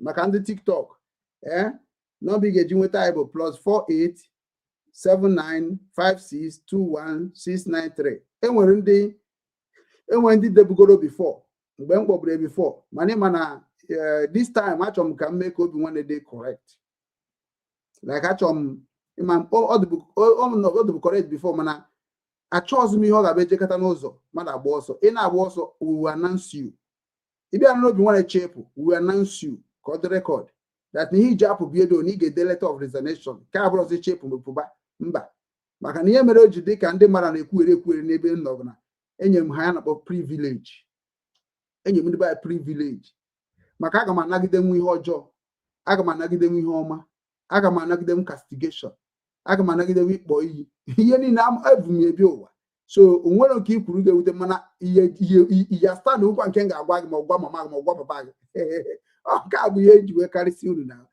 iwe ike si na mbụ 419 fraudster fraud ịda na ofu ebido eme nke a ịghọtago mana ime onwe gị mana ị na-atụ asị na akụiri ifuge so na akwụdoro m unu kọcha m ọnụ niile kọrọ makwa unu n'ọkwa n'Obinwannem kọkwa m wee pụkwa so ọpụpa niile nọpụrụ bịa mere m ji wee gosi na m kakarịkwara unu niile maka amamihe m mere unu ji wee bịa ana onwe abụrụ m wasịrị unu bịa onwe onye m yọrọ ọnụ nwa na-ehubata maka ana m akụzi ihe na-aba uru maka ana m ekwu ihe na-adị mma n'alụ ọ bụrụ ya so onwe ha mbọsị nọkọta mepe wọsọ kọba ndị mara kọba bịa join onwebe mbọsị ntraịd ya Inugwu anyị funa mana ha market Obinwannem ka nsa market ihe gbasara ndị ọzọ check here now but this time I will market Obinwannem more than I market other things because no we're going to get money.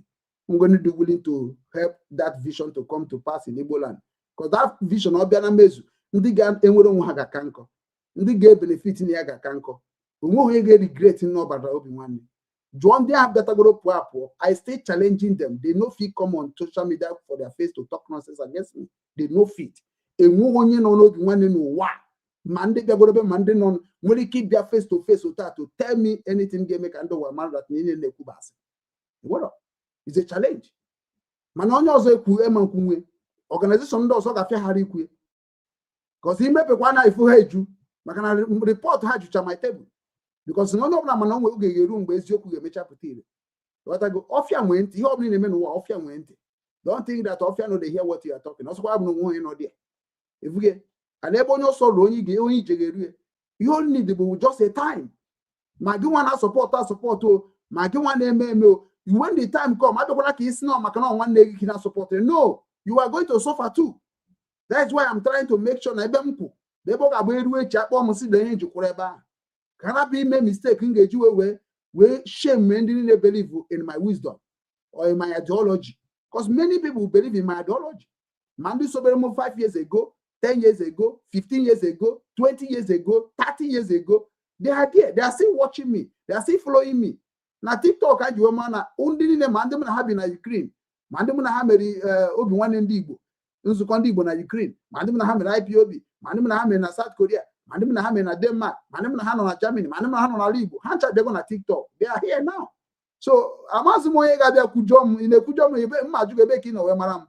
They never in omram otokonye gaju oyega kowar gonyembu. That's why on adem ikuba koto. Aburi jele claim egu na pa does not make sense. Money does not have value in the life. Oh, go and be got the value. Each one can get the value more than mama. If you don't love you, if you don't cherish here. So money does not value anything in the life. In our land, money is nonsense. We don't eat money before money. You know what I mean? You got theater. All the system made you corrupt or your mindset, change your lineage. You know, so go ko in so man. Every but see what they got do ko waga bugo.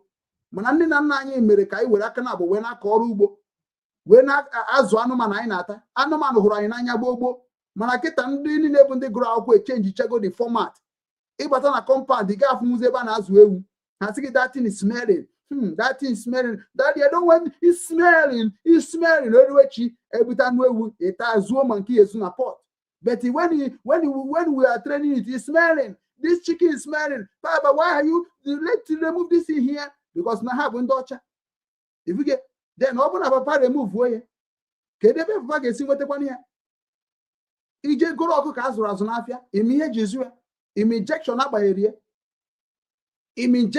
n'ọkụ ka ị na-achịta you don't know what you are passing through. Obi is here to save your life but you think that na mụ na-abịa ebe ka m bịa ka ndị mmadụ sị na ọnya bụ onye isi na your children will buy easily. Because all more can you carry no one cable be a wagga coordinate coordinate. I will never change my life. I will never change my word. Makan talk and make man the value of training cow, training animal you are eating by yourself. Because we change you go. We maybe go. That one I won't maybe go. No zonye bonye ne suzo chuga dogonogondo. Monye ne rubera naisi, mone rubere nisi. Oh hamaga dogonogondo.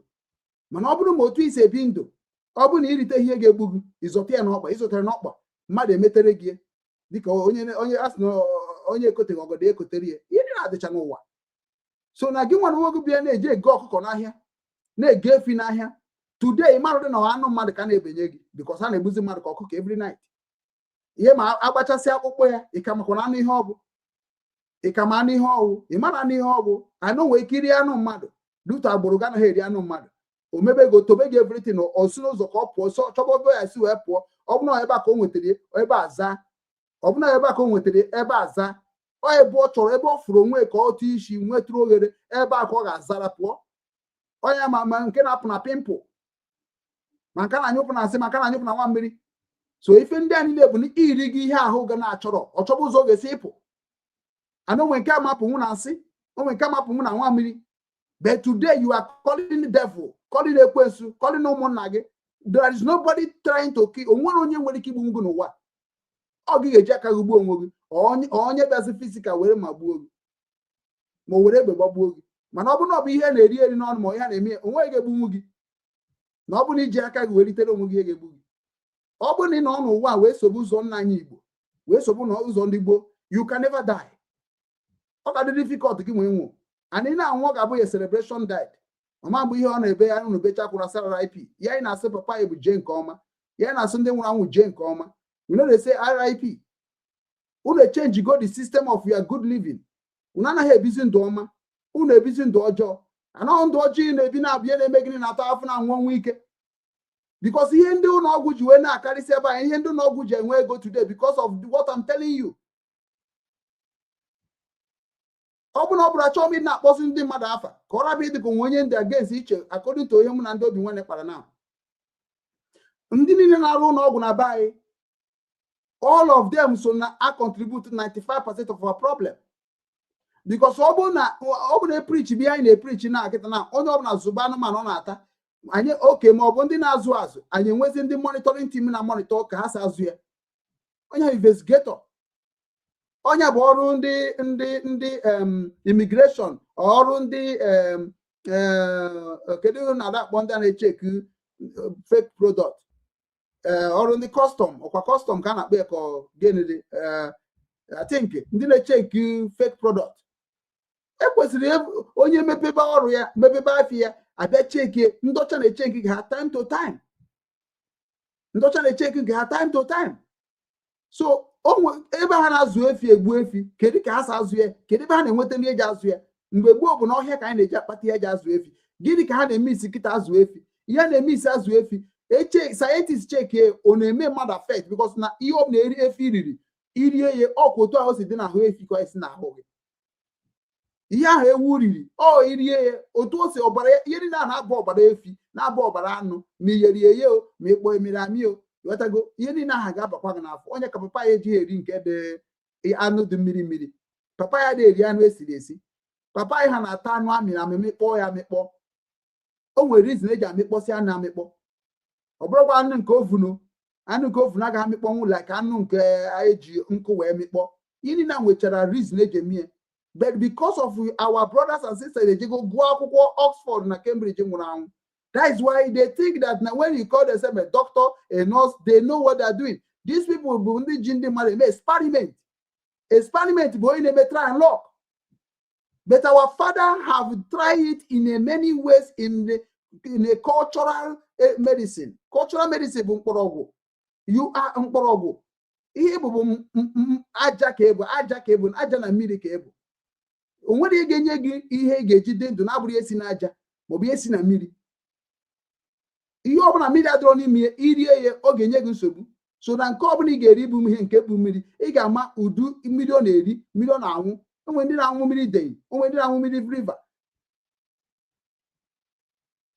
onwe ndị na-anwụ mmiri ọhịa. Ka isi eri nri ka anụmanụ si eri, ka isi ajụ nri ka anụmanụ si ajụ. So anụmanụ ọbụla papa anyị na-ata bụ anụmanụ na-eri ihe ha na-eri. Onwe onye ga-akụziri gị ndị anyị because ha jizi eme business. Ha jizi eme business. Many of you people think that na ịpụta na social media just they talk what you don't know. People are emulate nonsense now. Hospital, kedu value of hospital? Yes, by this time I will prevention. I got prevention. But openly support Obinwannem movement now. Before I give you people 5 years, hospital will be begging who is going to come to us. Nanya, let me tell you, every family in Igbo land is supposed to have where they train cow. Cow is very big. Eba na azụ ọkụkọ, ma ebe na azụ ewu, ma ebe na azụ atụrụ, ma ebe na azụ ezi. Ịma ihe anyị na-eri mepere ihe ofebe zobia. A na-eri na nnukwu anụ mgbe ọbụla. Ya bụ na mgbe ọbụla na-ata anụ. Anụ adịrọ ọma na alụ ndị mmadụ every time. Papa ka papa ya ata n'ọnwa n'ọnwa. Anọ ọnwa n'ọnwa ahụ nwa na-egbuwacha ya ka eche ihe dị ka nwa chọnchọ just na ọkọ ịsọtụ ya ọnụ. Maka na nna anyị ha ma ihe ha ji egbu anụ n'ọnwa n'ọnwa. Mana mụ emego research ogologo anụ adịghị ọma nnukwu ịta anụ adịghị ọma. More you eat animal is more your brain gone. Go and check it. Even in dog right there, anaghị atazi anụ. A na-agwa unu ihe mere unu ji anwụ ọnwụ ike. Unu na-eche na onye a na-akọ ogologo akụkọ. Gọọmenti achọghị ime ihe a. Ndị health achọghị ime a because ihe ị na-enye ha ego bụ ihe anyị na-eri na-egbu gị ị na-ekpotere ha n'anwụ. Ha enweghị na-eme experiment. Onye ọ dabara ọ dịka ọ bụ ezigbo dọkịta. Mana mgbe gboo na onweghị onye na-aya ahụ n'ala Igbo. Ndewo. So ndị nọ na Facebook, ndị nọ na TikTok, akpọkwa this number again. Ọ bụ na ịbatabugo na WhatsApp, ana m edegharịrị unu information again because ọ mụ a ga-eji aka nabatacha unu before we hand say Obinwannem new foundation over. Because na mma agwa gị ka ndị shọ na ọmụ abụọ nabatara gị mana onwekwa onye si n'aka ọzọ bata ọkwa hofu ya m ga-agwa akọ ga-agwa gị. So ọ bụ na ịbịa bugo before ka ịbata n'Obinwannem mụ asị gị chere All because na achọm ka nzachasị ezinụlọ anyị maka na ezinụlọ anyị ruru inyi before. So achọọ m onye bata ọ dịkwazi ka ọ mara ihe ọ na-eme ọ dịka Obinwannem amara ihe ọ na-eme no and ndị Obinwannem ma ife na-ekwu so asachasịrị m a lot of things now ka ndị sure that na ndị na-abata kịta na ụnụ na-abata ụnụ abụrụkwa the fresh and old enwere ihe dịka new or old now wetago so ị na-abata asọsị bụ onye Igbo you are the same with old and new anyị nwere demarcation that is why many people ji love Obinwannem ebere ịbata kịta mmadụ asịba gị bịa ọfụ no enye ha na aims and objective ikacha true on it ịbụrụgokwa old member because onye Igbo ọbụla mfe onye Igbo ebe ọbụla m ga-afụ ya nna fear ka my blood nna fear ka myself nna fear ka ofu ife ka ebu so that is why I communicate with a lot of people go and check this in all over the world I have been living in a lot of countries I live in a lot of jugoro ha ka ị kasị akpa agwa because na ihe na-eme Facebook emego na ndị mba akwụkwọ ihe a na-agwazi ndị mmadụ through social media na-emezi some people do good and after ka the bad anọ ya mere afụfụ ji akawanye njọ because he condemn ihe ọma so achọghị m onye bata n'obi nwanne emebe na ọ bụ onye ọfụrụ ma onye ochie no ada akụda akụka na obi kọ ya suspension iletago suspension a bụ ka ije chee arụrụ a na ịrụrụ ifuge onye si na ya onye bata onye ma njikpoko ndị ji ego na ndị ejiri ego before mana this time wetago anyị ga-emezie ọ bụrụ iwu ejide ha na gị ma gị nwa bụ onye merie ma gị onye merie ụlọ niile nọ in problem anaghị publish una dirty life to public so that people will know that una mambia colonize Obinwannem in a wrong way and onwere ihe dị otu a bụrụ kana ndị ji ego na ndị ejiri ego nọkọ mindset had the difference onwe onye ga-eburu nsogbu ya bata n'Obinwannem ihe ọ ga na-achọ bụ onye ga-enyere nsogbu ya aka ka o wee connect ihe ha na-eme mana ọ bụrụ ya bụ problem ikwesịrị ọ bụrụ inwere nsogbu ga-egbu gị ikwesịrị egbuo gị nwụọ nke ga-apụ ka onye ọzọ nọchie gị don't come and use it to destroy others I don't believe in nonsense ịgbata ha na ihe ha na-eme you must suffer your body suffer your situation don't run more than faster than your shadow don't run fast because onwe onye tiri gị na problem a you put yourself ịbata n'Obinwannem stop collecting foreign numbers stop writing people's privately because nweta gị I will destroy your family and your children. I publish. You know, I can't get information about you people. This time it is going to be a deadly warning. If I bring people to the Obinwannem phobia and you go on the on that general number, when whether the result, unu China get disgrace unu more than ever. Chineke n'eluigwe mana enyere mu na aka we respect una identity. Mana this time ọ ga-abụ a part of law. Anybody anabata n'Obinwannem chọka iwere agụ ezinụlọ ga nsogbu ezinụlọ ga frustration ga wee bịa ka ije chat ya mmadụ ka onye gị aka without Obinwannem Foundation to know it. Ọ ka gọmanị nwụrụ anwụ ọ ka ndị Korea ka njila aka Korea ụlọ ọ ka gọmanị ji ekwu ụlọ maka na m ga-agba mbọ for that na your generation will know that you are saboteur. Ya ụmụnna gị niile na-afụ asị na ịba ajọ mmadụ sekretị gị ha ga-ede ihe niile ga-ebe edechi n'afọ gị foto ga-adị dị after I plug in 10 years coming na afọ ihe mere onwe gị adịm egbu mmadụ wute egbe adịm egbu mmadụ wute aka m ga-egbu gị with information. That is how I do. So ịbata n'Obinwannem respect yourself maka na ibe n'Obinwannem Foundation anyị nwere ike ịtụkọ ego nyere gị aka because anyị na-eme nke publicly bụ na ya mara ihe anyị na-eme before. So ego anyị ga na-atụkwa mgbe ahụ iji ọ bụrụ ijiri ego maybe ịbatara enwere ihe na-eme ịbụ jobless person then Obinwannem ga-enyerịrị gị one or two things ị ga na-arụ wee na-enwetagoro ego eji na-recharge card wee na-enwetagoro ego eji na-eri nri tinyere gị nwetebe nke eji zụọ family gị maka na onye na-enweghị ọrụ o dipendịrị nwere aka ọrụ ọ bụ na aka ọrụ ị nwere bụ aka ọrụ ọ ga-abịa ibido na-arụ ọrụ at least ya na-akwụlite gị ụgwọ ya eji take care of family ọ bụrụ gị uru mana onwe ndị enweghị aka ọrụ enwe ndị enweghị skill enwe ndị enweghị amadị ha chọrọ ime disef ha dị confused. So ndị a ga-akpọbagoro gị na School of Integration of Obinwannem maka Obinwannem nwe integration course room etinyegoro gị ebe ahụ kụziere gị ihe eji enweta ego kụzie gị ka esi enweta ego kụzigoro gị ka ihe esi wee marụgoro ihe bụ left and right of ihe nna gị mere ha ji wee dị ogologo ndụ. Ndị ọcha na-eme ibe na Germany emegoro gị integration obodo ọbụla ijere eme gị integration Ukraine ijere ememe integration South Korea ememe integration Denmark ememe integration Germany kita emekwa integration. So you must integrate whenever you come or group ka join or company ka join or government ka join or court ka join anything you join that is have 2 or 3 people together. Ị ga-ajụfa kedu ihe eji mara ha, kedu usoro ha, kedu ntọala ha, kedu omenala ha. That is what they call integration. Mana ndị Christian, onye Christian na-emekwudie, ha na-eme ha bi eme gị nata oriri, eme catechism, kwa aka n'isi, nata oriri. Onya bụ integration. Every group nwere integration. Integration to know the Lord that bind that group or bind that nation. Over here, but a group will be one day. Many of them, but I said, in any aims and objective and the rules and regulation of Obinwannem. Hana had a go. Iana chop that a guy because Ori adigo hananya, Ori the hananya, Ori frustration the hananya. When on a league, Bezuro Mori, upon an walk within the Ori. Because street in Ibe, almost with family, I manage to Ori not there. Manina Makaba. So ebe Chineke mere m nzuori n'ala Igbo, mme ihe ọjọọ n'ala Igbo, ebe obodo oyibo ọ na-abụ kịta ka m ga-emebi ihe ebe mma na enwere a lot of way to survive. Na-achọkwa ka nkụziere ụmụ Igbo way to survive without committing crime. Ha chani na na-afụ m ka ajọ ma na-afụ m ka Sabo. You will be seeing me like Sabo until papa gị na mama gị na onye isi gị awọ Sabo. Because you can never defeat truth. Never in this world to defeat truth. Never in this world. Igbo godum truth can never be defeated. Or not possible. More you thinking you are smart is more the nature is changing your smartness to nonsense. Because you think that you can intimidate all the children of the God.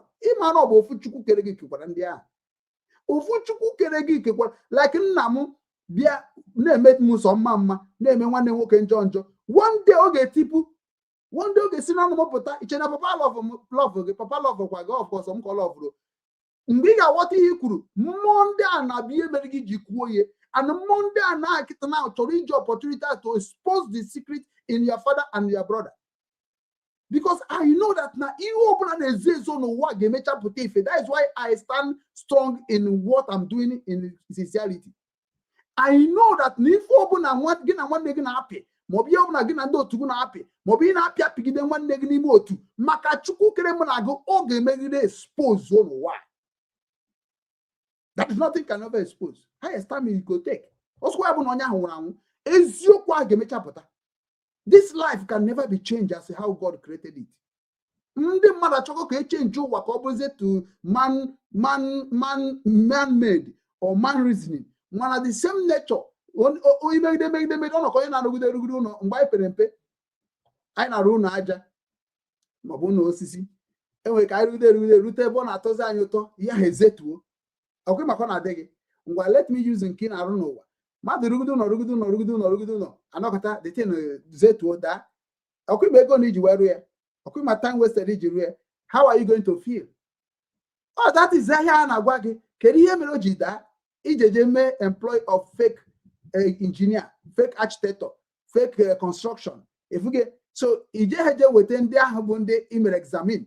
Because Igbo, somebody got Abuja with a certificate near a construction person. Without showing you the house is all good. Oh my God, just Nasaraga album. It's a one of Ezioku. Ndocha a jig, Ndocha, Onyak and Docha differ. And you want to one system in the bad. That is why I want to start from Obinwannem system. Everybody that is going to register in Obinwannem, also have 2 or 3 I in another place. You must be registered and be documented by database. In case that now, we can now know who you are. Because when they go up to second have engineer, man have engineer. Oh, when they go second have mass com, man each say practice of mass com no way. This is how communication. We communicate with Tonya no way. This is how we go international business partnership. We no say it. International friend relationship. We say it go. Give on the bany na ekwu ihe ha abụrụ.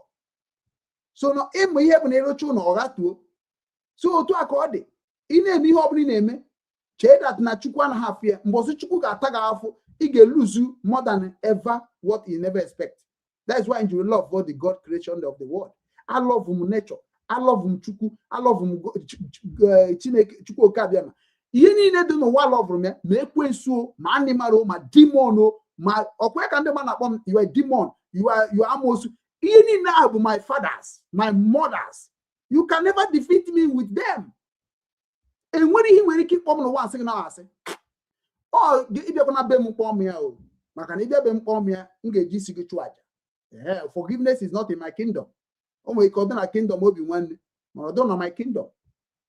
Because now I'm part of Obinwanne. I'm the founder of Obinwanne. Obinwanne is there before I was born. What I like the spirit.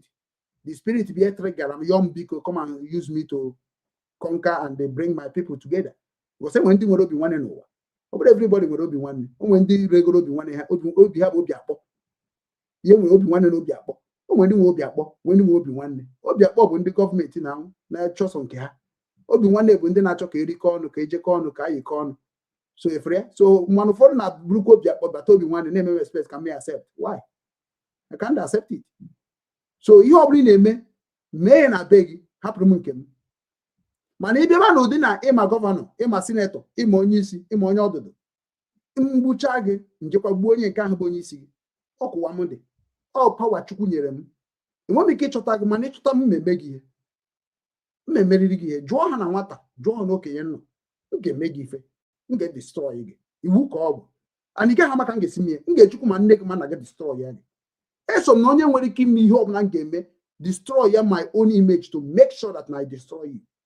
Eso m ya enweghị onye mụ na ya mere ihe n'ụwa ga-aghọrị m jekwa na business jekwa ndị mgbarabọyị jee ma ndị ọga mgbarabọyị jee ezinụlọ nnọcha if I curse you you will never be progress again jekwa jụọ ese history dịkwa there. You go and check the family, go and check the masters. I will destroy you. I will make sure that you will never existed. I try na one chuku. I try and I believe in nature. Criminal. I love the name. It is the name that others are supposed to be using freely. Back to sender. Igbo amụkịta na mba amosu then amosu abịa amosu na hobem ọ na chetara gị nsị gị na Chukwu kpọọ gị ọkụ Chukwu akpọọ gị ọkụ it will come back to kpọọ m ọkụ ọkụ wadị ofu aka na-arụ onye a ndị ọsọ na uche ya isi m kịta m bụ sabotu a mmụọ sabotu a bịa ọdụghọ na be m ọ ga-abịasị why did you call this guy sabotu a then if na ọ ga-abịasị na ndụ gị n'otu ụmụ gị niile ịkpọọ m na mba fraud then fraud spirit abịa ha enweta m ihe na be m ha ga na-cheta be gị because ị na-ebo mmadụ ebubo ọjọọ. That's why I'm happy for the world. I'm happy for nature. Nature don't judge by you. Nature judge by themselves. If you accuse me for what I am not, it will return. I believe in that spirit die. Who castigate me without any offense? I believe what reaction of it. I believe in things that are already there before you come. But follow the one that is your spirit accepted. You are going to suffer it, and the person that you will get denied the end of entry. That is why you need to know who you are.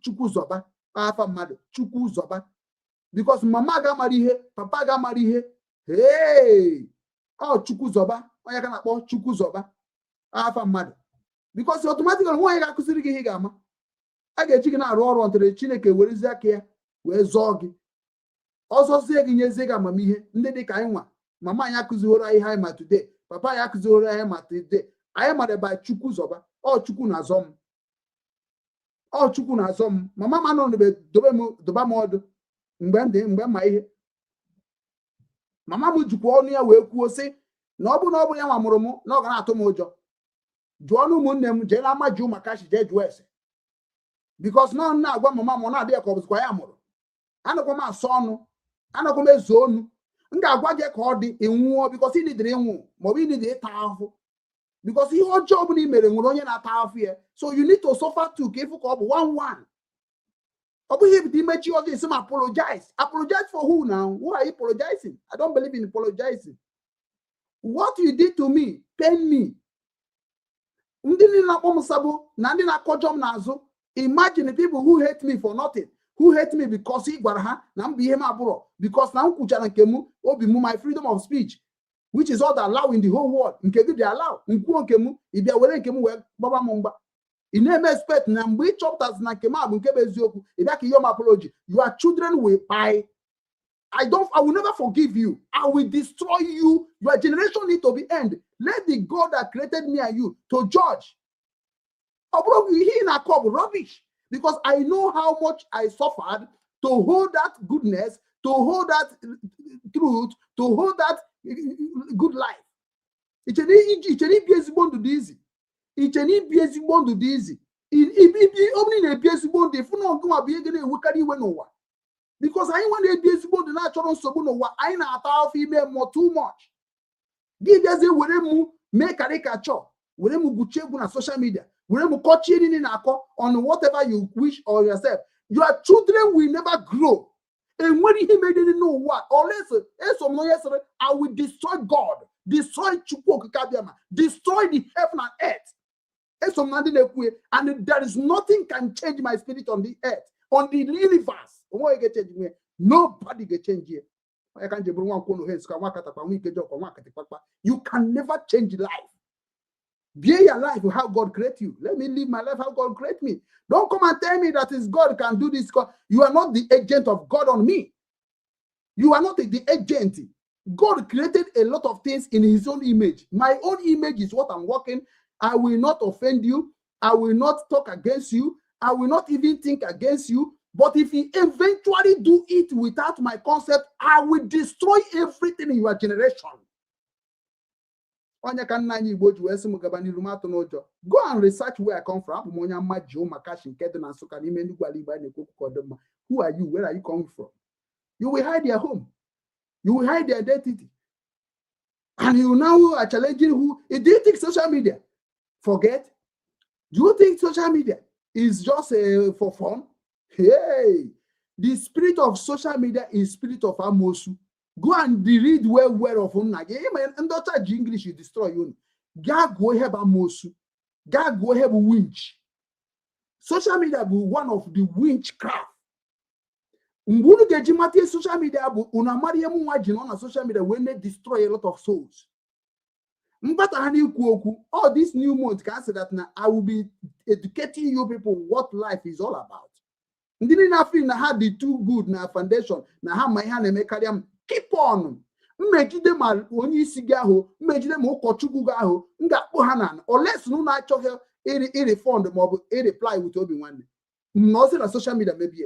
Oh, last opportunity ka na-enye ndị Igbo. Last opportunity ka na-enye ha. Ha jụ ha if follow if I na-eme now. Delete everything gbasara Obinwannem WhatsApp. Delete everything and change my official number. You cannot get me nothing at this social media. Na-ekwu ihe like. Ọ bụrụ iwu na nganata ala Igbo. Ọ bụghị iwu.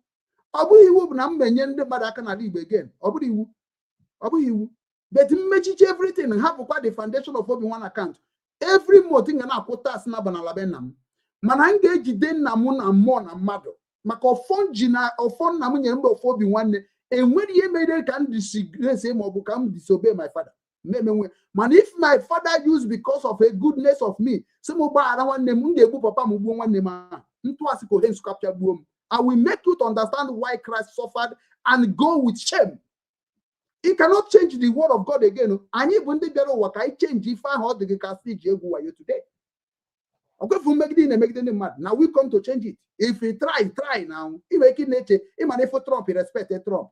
If Benjamin Matthew respect here. Man, if okay, you get quiet on Kaka mad because I didn't mad. Man, where we kill people, where we buy people, all carried in candy jail. Makika Jibu mad no about quarter. Onyo Monakia quarter no one, only for ye, corrupt him. Highest only coach and I didn't tap into it. Manaboga Berry, Ogamana, Bromby, in Bobromby commander Arosiko Nebuma. Arosi get any investigation now. Imani Arosi a police call. I have seen a investigation. It should not be Arosi woman or Jebu mother. Arosi gave me investigation. Kevin Obon Nihi Kurubasi will return to you. I said that Bakwaka Natao. Hey, Yaberendo Kaj is not a woman hand on Jesus Christ. Although Jarusi a Kokunowa can never do evil on his life. You quite well said. ụfọdụ na-eji arụsị atụ mmadụ na-eji atụ mmadụ na arụsị ọ bụrụ na imejugo mmadụ one day you no go work now ọ bụrụ na imejugo mmadụ one day mana isetụrụbeghị onye imejọrọ wee jee tụọ mmadụ na arụsị onye a mere arụsị na backfire to ndị tụrụ ya ọ bụrụ na imego ihe ọjọọ jekwuru arụsị ana arụsị ka m gwa gị ebe arụsị bụ the father of all fathers arụsị dị ka otu a ndị Bible sịrị unu that God said ekwensu go down to the world and live whatever you want to live how you want and don't touch my children ọkwa ihe Bible sịrị unu ekwensu egwara ekwensu devil kwe that devil ahụ bụ onye asịsị jee n'ụwa ọkụfụ n'ụwa niile bụ nke ka ọ bụ so how can you know nke Chukwu Bible gwa gị nke bụ nke Chukwu n'ụwa if read that na Bible ezuru oke then what about ọ bụ na arụsị but that devil ọkwa na-akpọ devil bụ arụsị and that means na arụsị bụ ihe nwe ụwa then the father of all father bụzi onye ahụ a na-agba akpọ oku like father of the mercy of those that cannot help themselves arụsị bụ ndị na-anụrụ ndị na-enwere ka ọha họg nya ka eji akpọ ha arụ na nsị arụkwa na nsị ekwe osu you have to understand that na enwere ife so afọ ọbụla abara aba n'ụwa n'ihi dịrị gị bụ ije check ihe ahụ abara I am not working in the European gods I'm working in my ancestral gods and abụrụ na masọ na nke European anaghị arụ ọrụ mana enwere ebe ọ ga-abụ ruo e no go work for me it go sabotage me the same thing if you go to any country of the world we make the problem with the indigenous of that land we jee the court of that land ikpe bugodi a ga-enye that country that onye nke ana a ga-enye a privilege to live again mana ihe a ga-agwazi na imerigo ngwa gịnị ka ịchọ ka emee ọ ihe kwuru ka emee ka a ga-eji wee mara ka esi wee nọkwa n'obodo ahụ again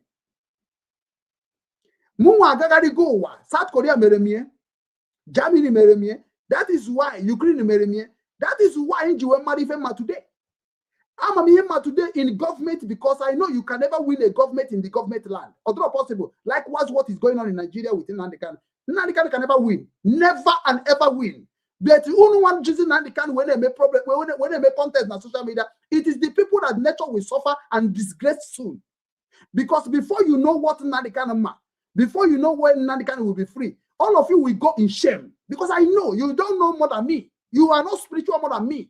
But you people are using a case of who you don't know to make a mockery and make a money on social media. And I already swear to the Chukwu that all of you will go in shame. Even his family doing that, even if any friend doing that, they will die helplessly. Because you can never be more than God. You can never be more than nature. You always go according to the rules of the nature. If you mislead or mistake one, you are going to suffer backward. Now they preach without fear. Now they preach without changing word. Because I'm na okuni na gunu without asanya. Oge mende made nwere onwe ha nike.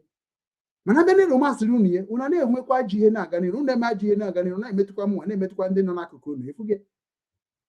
Owo obodo ga-ekwe ka imerie. Yoruba agbago mbọ save obenna ha. Hausa agbago mbọ save obenna ha. O nwere ihe ga-eme ka imerie ha maka ha bido n'oge chikobe na ha were ruo today. Mana unu nwa chụbara ego hapụ be nna unu then ibeze kịta ka i were anyị nwa wee je zọta ihe ichefuru echefu. Many of you people na-asị Fulani. Any Igbo man mentioning Fulani, blaming Fulani, complaining about Fulani is a slave. Is a slave. Is a nobody. What do you hope na be nna? Because na as na onye na complain too much a na-ekwe enwe the job. Ọ bụ na anyị si na Fulani na-enye anyị nsogbu nyego nchekwa ala Igbo Obinwanne just 1 year to God ka ịma na ọ bụ ndị Igbo bi ebu ndị Fulani. Original Fulani from ancient mark from where I trace it is Fulani. The day my father chased Fulani away, the people were calling Fulani away, but we have to name me na abụrụ ihe a na-asọ. So don't think that is Fulani you are talking about. It is people that is just they talk on social media. The day you will know the history of Fulani, you don't know. You people pretend too much. In America, they claim that black man life matter. Then Fulani bụ yellow man, ha bụ red man. Ị na-asị na ha na-egbu mmadụ na ha na-achụ mama gị n'ọhịa. Then what did you do them? What did you do their ancestors? Today you are fighting for Biafra to be free because of Ojukwu said so. Then ndị Igbo are fighting because of that. Nna ha say so. Then Britain is fighting because of Nna ha say so. So who is now going to win in this battle? That is what will make you to understand that Igbo always seek for peace from the one, from the ancient. Also so onye Igbo ga-ekwudo onye Igbo. Anya m nji agwa ndị Igbo na ha bụ ndị ori. 99% of ndị Igbo pụrụ n'ụzọ bụkwa na ndị nọ n'ụzọ today bụ ndị ori ka ha bụ. They are criminal. Ndị ori azụrụ azụ. Ọkwa ori azụrụ from papa to papa, from papa to papa, from papa to papa. Kịta ha ga-ebi ndụ Chukwu, ha ga-ebi ndụ ndị Igbo, ha ga-ebi ndụ ụmụnna ha. It's not possible. Oya mere ihe eji mepe city, wunye ha na city. That is Nnamdi Kanu recommend them. But they reject Nnamdi Kanu. Akwa ọkọ hating Nnamdi Kanu because nọ na-agwọ ọgwụ. Miriam Widow hating Nnamdi Kanu because ọ na-agwọ ọgwụ. Ofia Frago hating Nnamdi Kanu because ọ na-agwọ ọgwụ. I was in their team. They will never love Nnamdi Kanu. They pray to equate Nnamdi Kanu, pay Nnamdi Kanu. That is people that you are talking about.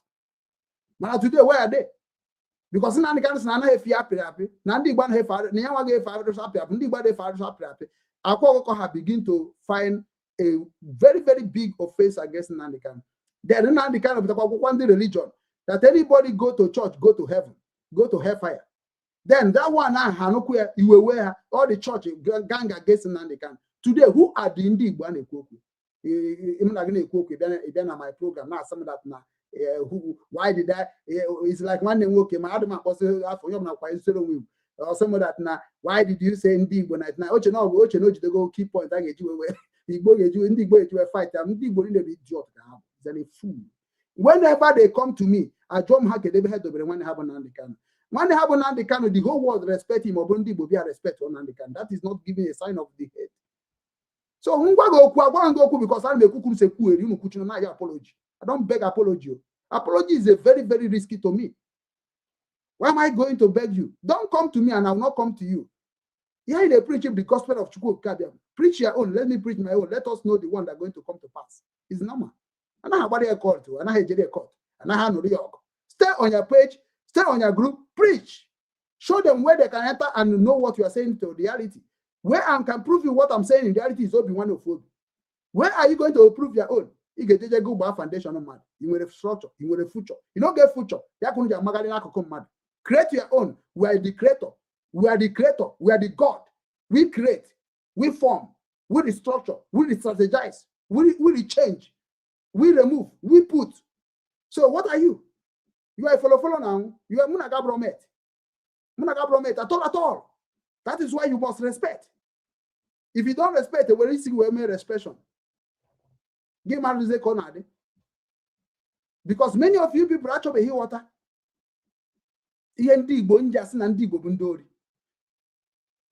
Soludo General American just 99% of Igbo cause problem in our land. Fake ones, cognitive nonsense. Now that against Soludo does not mean that I'm against Soludo individual. No, I'm against Soludo about a governorship structure on his position on me. That is the only thing. Because if I'm a governor of Anambra State, I will do more than Soludo. It's a challenge. If I'm a governor of Enugu State, I will do more than governor of Enugu State. It's a challenge. Right now, no. If I become a governor of Enugu State by support of Enugu State people, to God who made me and you, the whole Enugu State in diaspora, home and abroad, before 9 o'clock, 1 year or 1 tenor, the whole Enugu State in diaspora and home must be accountable for what I'm doing. If you know because Governor Benjamin copying nonsense on a copying China, more copying Dubai, not nonsense. That is what they do. You never suffered before. If you have been suffered before, you have gone around the world. I have gone by myself. Ejimakam J Ukraine conquer. Ejimakam J South Korea conquer. Ejimakam J Denmark conquer. Ejimakam J Holland conquer. Ejimakam J Poland conquer. Ejimakam J Germany now conquer. So Governor of Enugu State Peter Mboge menwu na ọ bụ na papa ya bụrụ onye ori so na ndị ori jide ndị Enugu steeti jidesi ike ma ọ na omeghe ajọ ife wee kpata ego kpatara wee sikwa ajọ ife n'aba na gọọmenti. Ọnya mere sometimes unu na-ekwu okwu unu anaghị aghọta ihe na-eme unu. Ọnya mere unu ji ekwufe ghọtagodu na problem unu nọ n'ime. Onye jemjem ka onye isi awọ mma nya mere eji asị gị chọba ndị a niile bụ ndị bụ prọfesọ bụ na ha agụgide akwụkwọ ma history upon history. Ọnya prọfesọ onye jemjem ka onye isi awọ mma is closer to professor. Even onye jemjem ka professor nwee knowledge because onye jemjem will make it practical and know it by itself. Onye jemjem sometimes professor can be more than like onye jemjem by ide maka onye jemjem maybe no uneducated person o may come akwụkwọ o mara ede mana ihe ọ ma n'isi your capture n'isi can never be forgetting. And ihe o mere n'aka can never be forgetting because onye ka nna nna ha ji bie gbogbo ọ ba ibu n'isi na ime n'aka before ndị akwụkwọ abịa.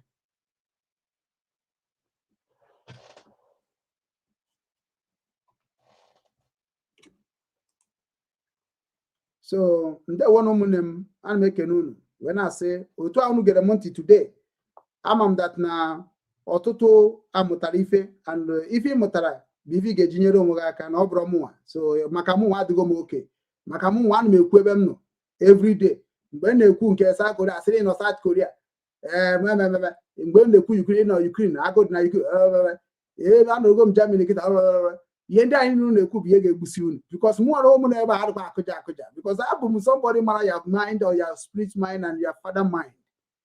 That's why sometimes when I'm talking it in a way that is na onwe onye ga-egecha m ntị ga-abịakwa tinọ na-ezuzu ezuzu because na-ebu ụzọ gwa gị ihe ga-eme gị gwakwanụ gị ebe nkwụ. So it's up to you to join that kind of person you are seeing. Adị m eme ka m were aghụghọ wee nabata gị ndị eze nabata gị mgbuo gị pie adị m eme all that against my will. The kind person I am. If you like, enter. If you don't like, leave them. And so we need peace, we need that, we need this, we need that. You gotta go. And so you gotta go. It's up to you. It's up to you to join. It's up to you to believe. It's up to you to follow. When kind of force got force. No, we go to a marriage and market here, because I market your it's up to you. So just say Nike. Maka ndị chọrọ ịmata onye na-ekwu okwu, you can contact me on WhatsApp +4879562163. Maka ndị chọrọ ịma onye na-ekwu okwu, you can contact me on WhatsApp +4879562163. Maka ndị chọrọ join Obinwannem Foundation today, kita anyị na-achọ ka anyị renew everything ka ọ dịkwa ka kwesị esi wee dị. You contact me again +4879562163. Now, when you join Obinwannem Foundation, contact me on WhatsApp and tell me you want to join Obinwannem Foundation. That is what I want to hear. Then the book bank Obinwannem Foundation and all there. Back I get declared the registration and account of Obinwannem Foundation Nigeria to be putting 50,000 naira there for those who want to help themselves, for those who want to contribute in the economy of our home to be rising, for those who want to contribute in the security of our land, for those who want to contribute in the development of our land. This is people I'm looking for. I am not there. Imani nwere akaraka ịchọrọ mana onwe ha bi na-etinye batana Obinwannem ka nyere gị aka.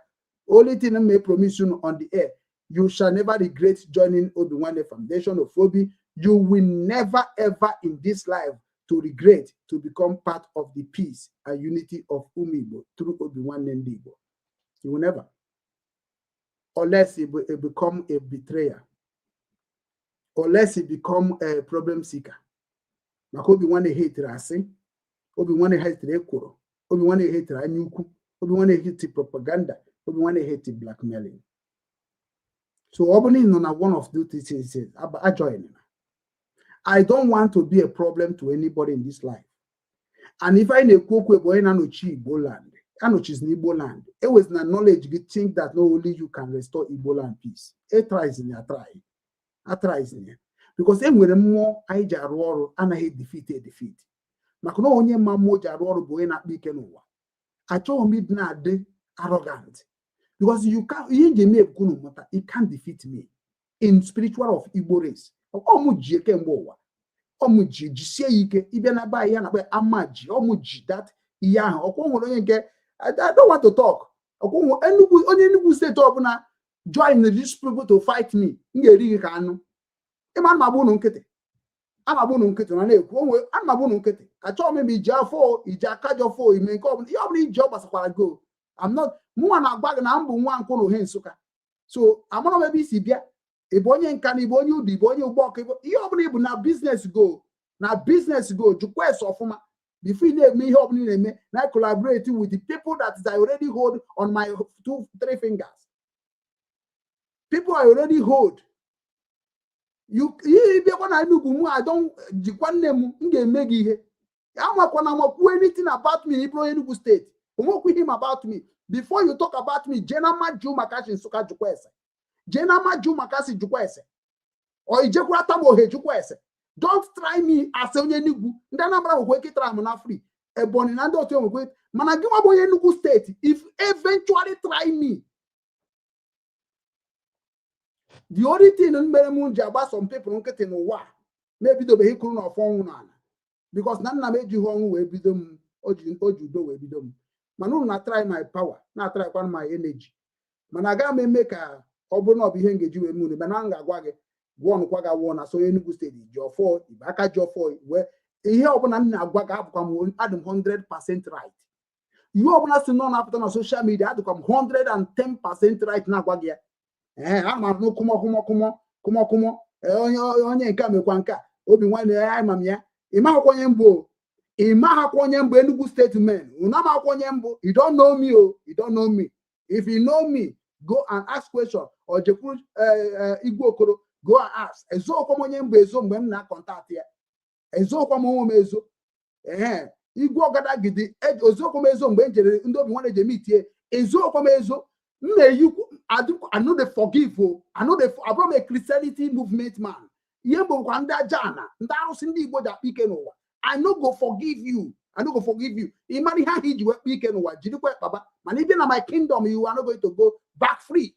Although possible. Although possible, Makuna Taganya, Una Tagimu Bayafu, go to my family, we suffer, my mother suffer. Everybody suffering because of Ekanka. I will never messy people. You easy Gadanana. Now the kind of walk you work how many head you need. Okay, walk, Unatra Nanda Chukuja Roro no work, Unatra is because all of you supposed to buy today, no one Bunde Mara at the akwa Enugu ka ba Enugu ba la brum ye na family ka nga akwa aka ị ga-afụ moto nkwa aka na family gị ka igosize ndị ụwa ihe ha ebo na nka na obodo ibe abụrụkwa na my mandate is closing. I'm coming down that home ka mmadụ niile mochiru n'ọzọ a na-ekwuka esidozi ala Igbo na-agba asị na social media. Kedu na-agba asị na social media? We are talking about how we repair our land. How we rebuild our land? Ndị mmehie emezina mebezi ihe ọma ndị ọrụ ugbo na-ache n'ọrụ ugbo ndị nchekwa na-ache na nchekwa onye ọbụla na-eme nke emebe nke ka ọ dịrị obodo mma dịrị ụmụ obodo mma. Kedu ife ọzọ ị na-achere Obinwannem na-ekwu maka ya? Give away because onye na-support who you don't know. Person wey no go stand for me. Onwe onye isi gị nwee ike stand m n'ụwa. Onye ọbụla dị against me, onye ọbụla support enweghị onye ọga stand nwa against me n'ụwa. Not possible. Get Joyce ọfụma. Ihe na-egbu unu bụrụ na adịghị sincere. Aka unu adịghị ọcha. Ya ka unu achọ ndị ekpuchi unu ka ndị Katọlik si eje aya apology. N'aka ndị Father, forgive me. Forgive me for what? Ịma onye imejọrọ. Ikwuchocho Okechukwu ije your Father, Father, forgive me. I sin against, I lie. You lie to Okechukwu. Father, my father go, my pope go, my bishop go, is going down. Is going down. More you touch the children of the Most High, more you touch, more your foundation, your family, your life, your future is going miserable. I get the Chukwu Kabia Mozi on Trayan. I get the Chukwu Kabia Mozi on Trayan. And I am one because of nature, and we almost all not really with I. Manayama Kusnati Zosio man Kechineke. And then one ye won't change the wound nani. And one ye will get change when wounded bo.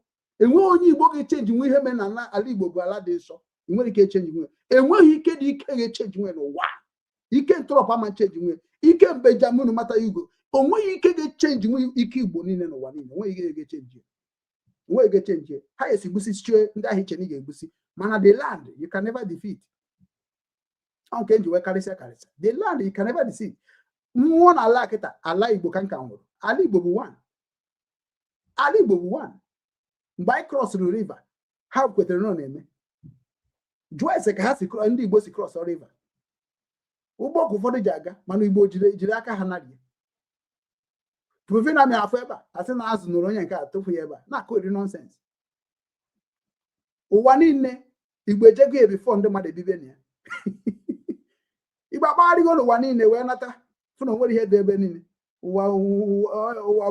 ụwa gbara sokoro ndị mmadụ pụtazie bịazie kịta na anwụ ndị achụpụrụ na ajọ ọfịa wee relate ibe maka ọ bụ ọsọ nwoke ka na-achụpụ ma nwaanyị ihe onye ọbụla meghe na ihe obodo sọrọ nsọ achụpụ ya that is the ụmụada for you that is ụmụnna for you so anyị ma na ndị achụpụsịrị achụpụ so form ziri whatever they form and begin to create a family and this and that and now ha chọzi ka ha conquer because ha feel no revenge ka ha na-adị ihe merinwu nna gị ọ kwụrụ na karịa kọrọ I know what people are trying to do mana ọzọ anyị nwa bụzi ụmụ Igbo bụ ndị ọ dịrị can we move without these people because ọ bụrụ ncha anyị na-ebịakọta ka anyị ncha move na anyị anababa anyị ndị ọcha ma bịaba anyị nụọrọ anyị ọgụ na anyị nwere problem ma ha nabatara ya Igbo niile na nkịta na imagine na all governor respect onwe ha na wee kwete ka anyị ncha na-erokọ ọnụ to God ndị ọcha America na anọdị Chinyechukwu ji jụọ anyị ma bụ na efuru ihe a na-esecha n'elu ịma na obodo oyibo sechara ka ha si atụ mgbọ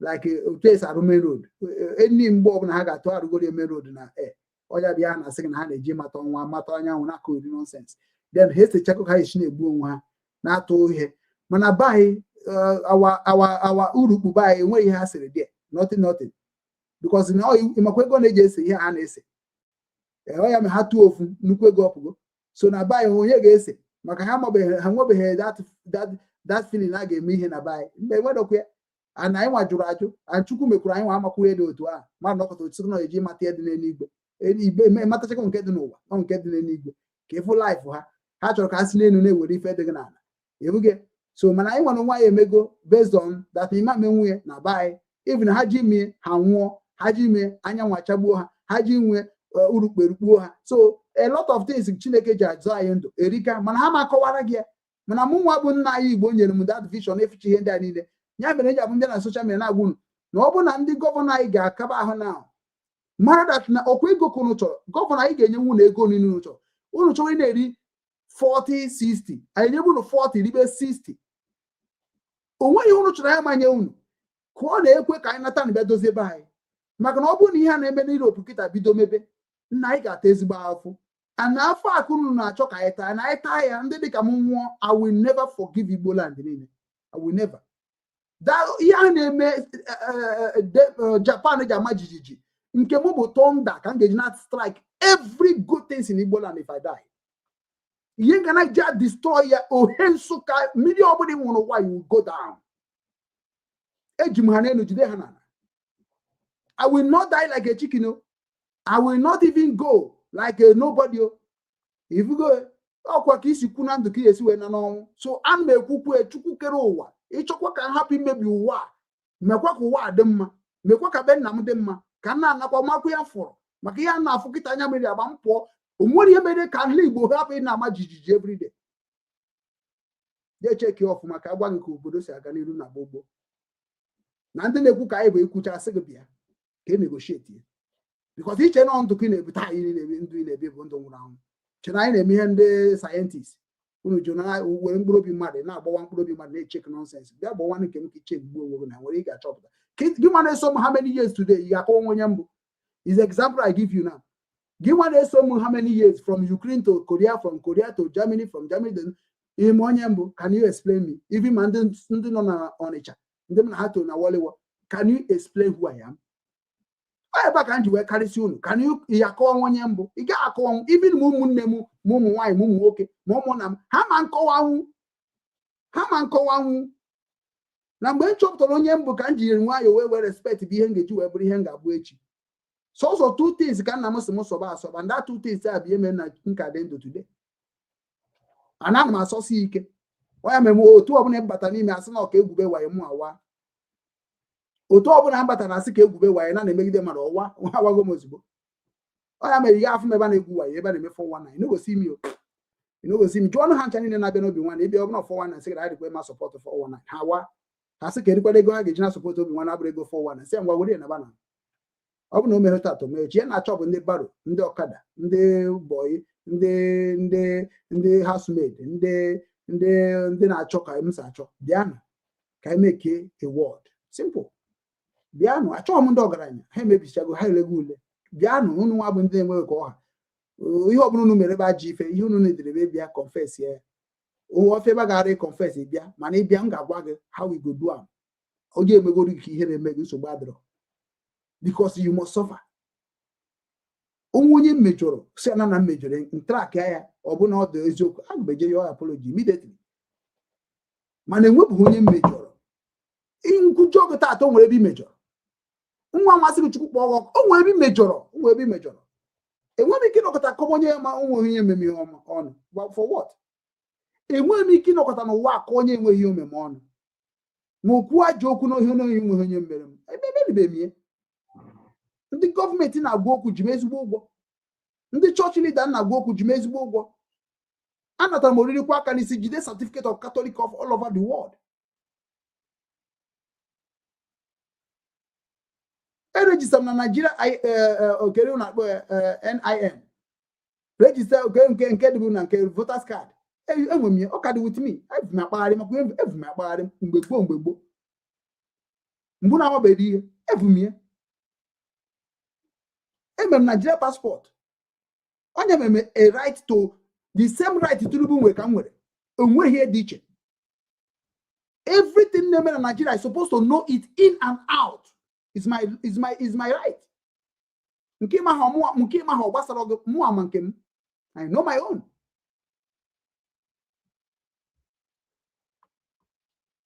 So ịbịa n'ụlọ ụka mụ na ụmụ anọta m dịkwa aka n'isi. So everything ị na-eche ebe ka esi gba m mgba n'ụwa. Where are you going? In the same struggle ị na-ekele ka mara. Take m oath rụọ ọrụ from zonal to national. No be one name created today. I am the one who hold it. Upon also needing no bachar. Till today, so what are you going to talk to me? Have you seen anything in this life? Abagom boy, Abagom house boy. It becomes street life. What do you know? What can you keep calling me? But asking you to come mad. You couldn't all tandy, but what are you going to tell them? Do you have a history? Do you have a history? Is the history you have, is it good one or bad one? Oh, when working up on social media saying, here we go mad, near to go mad, near ways to go life mad. Matio can the one do not gonna do. My one way to be Nkai, Unana Heso, Manandika West in Kia, we ask to thank God for delivering you. Yes, share. Man, can you never hear your now try to anything to against the letter, to against your better Nabana, all of you will perish. Man didn't get good. God don't forgive. God not forgive. Does not forgive. God Almighty does not forgive. There is nobody forgive. Even Jesus Christ does not forgive. Jesus does not forgive. So whoever introduced forgiveness, it is the person that is causing problem in this world. Because if they now say Jesus is a merciful God, God is a merciful God. Show me the evidence of Ukosugwagia. Show me the evidence where God told you that he's a merciful God. You can never show me. Show me where Jesus said that he forgives the sinners. Show me. You cannot show me. Now Jesus is saying na onye ahụ a na-eti ife maka onye ụrụ na-achị iti ife almost unu niile bụ ofu unu si n'ụlọ mebe ihe onye a mere n'ụzọ ọzọ na ọ bụrụ exactly what you are because ihe ọjọọ bụ ihe ọjọọ. That is what Jesus said. Jesus never supported that woman.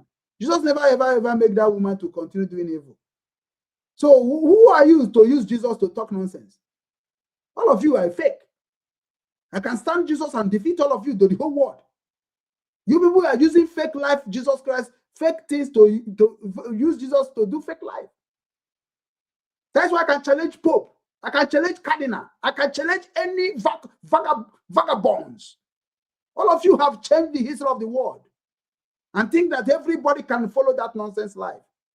Today, we are suffering around the world because of a fake life.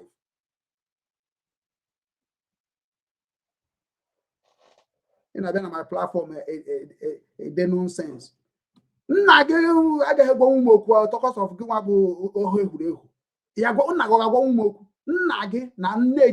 na chief na president can he talk to me without planning to execute me in a terrorist mindset? Let them come on debate. Let them come on question. So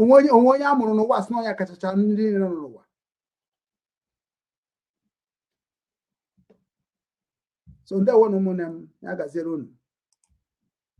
In the Facebook, yeah, 2 hours or dano. Nkuna Google. But before more na nani rubu in the Facebook, I buy go to car. I buy a message from Europe. Couldn't get a message from Europe. Get a message from Europe.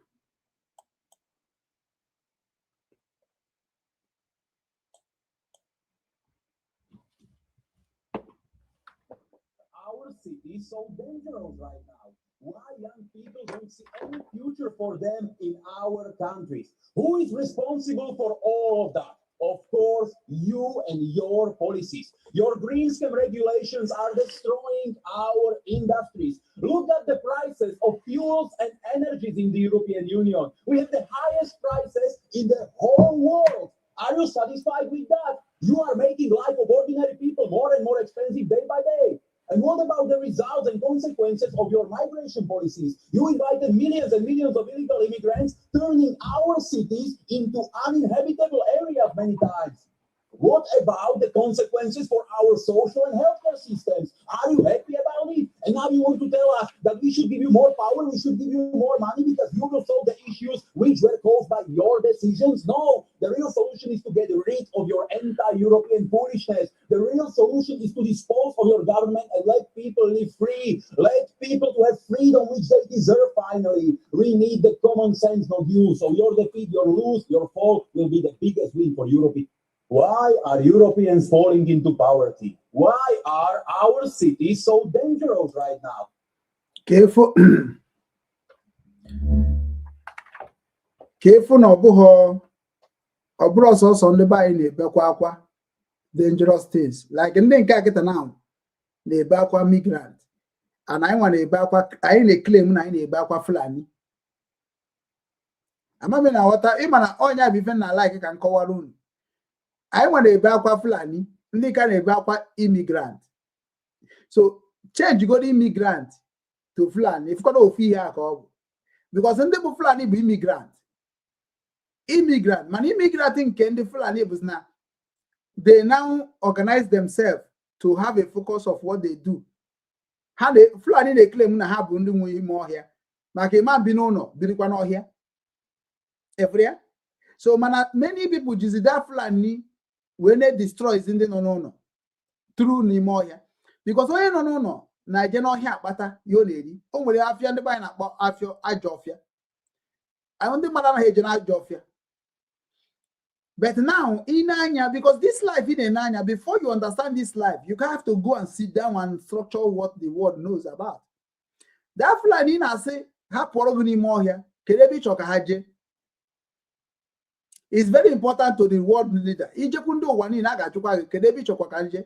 Ya choha, ichoka egbo wabusi ha na nyege egbo gidegbo. If you get so give one achubo Fulani, ma obuna achubo Hausa. Ndi UNN gasigi kedebi choka haje. So it is a me of negotiation. Like ndi akita batara na Europe now. Ndi na hubata from Morocco to Europe. Which I may play where Hacha niile na ya kita na a ga-enye ha ebe ha ga-anogodu nye ha nri nye ha ọnọdụ ha nogodu ka 6 months wee nweta onwe ha recover from ihe niile ha tara afụ wee gagide wee rute ha recoverzie the next thing ha ga-emezi bụ ijubazie afa ha one by one because onye jubara afa kita onwe ike ịkọ rubbish so Europe na take time to research people So ha ga-enwe first batch jụọ ajụjụ onye kọwa ọfụma ekpose ndị ewerezie ọ bụrụ na ujuburu na one room ndị ahụ kwuru ọfụma agụpụsị ya na room agụje ha na room 2 upgrade. Ndị na-ekwubeghị ọfụma ha ka ya nọ dị onye mere ije na Europe a ga-enwe ndị gị na ha ga-ayị bịa ndị gị na ha yi bịa a ga-enwe ndị ga-survive nwe ndị ama survive. Are you asking yourself the question? Because I monitor the European people well and I have worked with them. That woman I bought a member of NATO, a member of European Union. They are going to have whatever naga.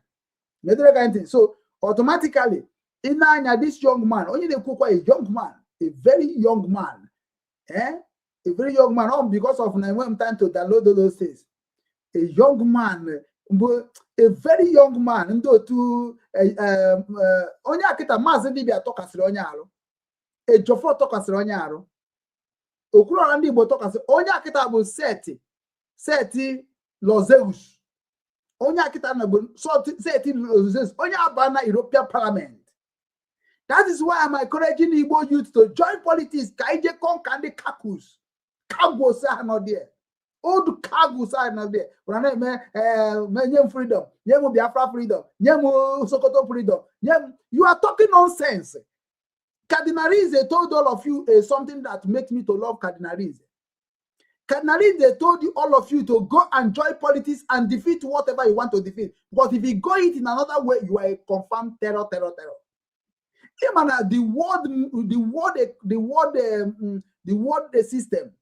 The world system is known by Christians. That's why Christians may be a second chance. So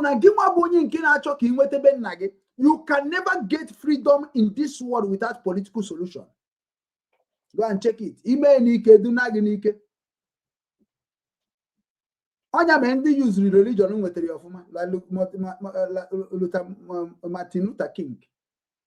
Imagine Ebuka Obi, Mbaka, Ebube Monso, Odumeje, Lazarus Moka, Borachibuzo, Team now that now the whole southeastern region of Nigeria must be protected by the leaders.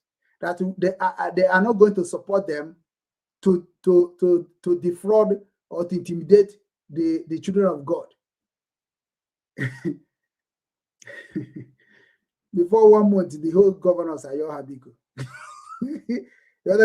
But the main devil, the main useless people, the region leaders, how about the original devil? How am I going to have a devil? They know. Now, do my boy protect and fake useless media. All but these people have. Imagine now, because it's in the two and I get me protest, but the protest I name protest of good governance in our land must be sure. And we are going to be bringing people that are going to be governing us. And everything that going to be doing, you people are going to look on it. It's not Andy Bam and the Mage. I am a Haji case and see your Dorosia and the Hagan Eguay. Thus I say, I now go and keep a second and I say, I got to judge you. Which God? With the God who do longer my God. Udo longer my God guy. Again, man, God and her to anyozo, to cook that to anyojo. Or you not to me your job or any magic. Matu God mojo, to chimojo, the number. It is give on the Honyan Adnaman, I told you. So, which is equal machiga, Udo Langa Maya, Udra Kanga Uye, Kia Jua Madatna, Chukukerono no ye, no Honye beach. This man in the Nayakitan Ekuya, a young man, Joseph, he have listen voice. Countries. Who is responsible for all of that? Of course, you and your policies. Your green scheme regulations are destroying our industries. Look at the prices of fuels and energies in the European Union. We have the highest prices in the whole world. Are you satisfied with that? You are making life of ordinary people more and more expensive day by day. And every year, you are making the life of innocent people to become difficult day by day. Who can go the top officials in this European Union? The same way now, the top officials in Igbo land. Give on social media, onye ago na ago, onye frustration and so being ways that call on a TikTok now. So give me gift, give me lion, give me this. Look at Onya celebrate Pella. Look at only the whole world celebrate Pella and Javid. Kedu have an system, nothing. You have a system. Makanobu like me, give me lion kiga kuziro muge. Oh mad web the automat west onya ha mepere atụmatụ ahụ wee structure TikTok ọ chọkịta ojide pela sepela na ị ga-enye TikTok 40% or maybe 60% na-eri 40 na eju you have to close this page down. Then kedu ihe pela ga-ejigariru pela mara ara ọka ọ mara ọrụ ugbo o nwere nke ọma ọ gwagoro papa ya si ya je ruba kapịnta ka ogene maka future ya ọ sị that na ya nwere nweta ego o chekigo ego na-abịa na ifu na ego deceive gị Javid gịnị ka ọ gụrụ gịnị ka ọ ga-emenwu ndị anyị na-ebigoro fake life now they cannot bend down again, their life is gone. Okay, let's not chukwu nyeziri aka in future because o nwere ihe ọ ga-abịa na-eme you can never retrieve from it. Ndị akịdị na-anya kịta na onye dịka pela ba gọọmenti echi ihe ọ ga na-emebi ihe ndị TikTok Javid ba ihe ọ ga na-emebi ihe ndị TikTok ụmụazị na-enweghị future ụmụazị kwesịrị na-agụ akwụkwọ na plan ka anyị ga-esi wee rụọ plane ka a ga-esi rụọ car ka a ga-eri rụọ basketball ka a ga-esi rụpụta something ga-agbara generation uru ọ bụna ọ bụ TikTok like follow ị ga-enye anyị lion ị ga-abịara anyị what is this mindset and the whole Nigeria is there. The whole Nigeria is there doing nothing. Very dark man bụ onye ha ji ezi ekwu ka ha si like. Kedu ndị Igbo ji ekwu nna ndị ka na-eji ekwu akpụrụ gị ekpochie. Kedu ndị Igbo ji ekwu n'ala Igbo? The whole ndị Igbo nọ n'ala Igbo ọ bụrụ fake life ka ha na-ebi. The whole Igbo people in Igbo are all fake life maybe. Not talking about going in the you people are living a fake life. And when only Igbo non Igbo when stood strong for Igbos.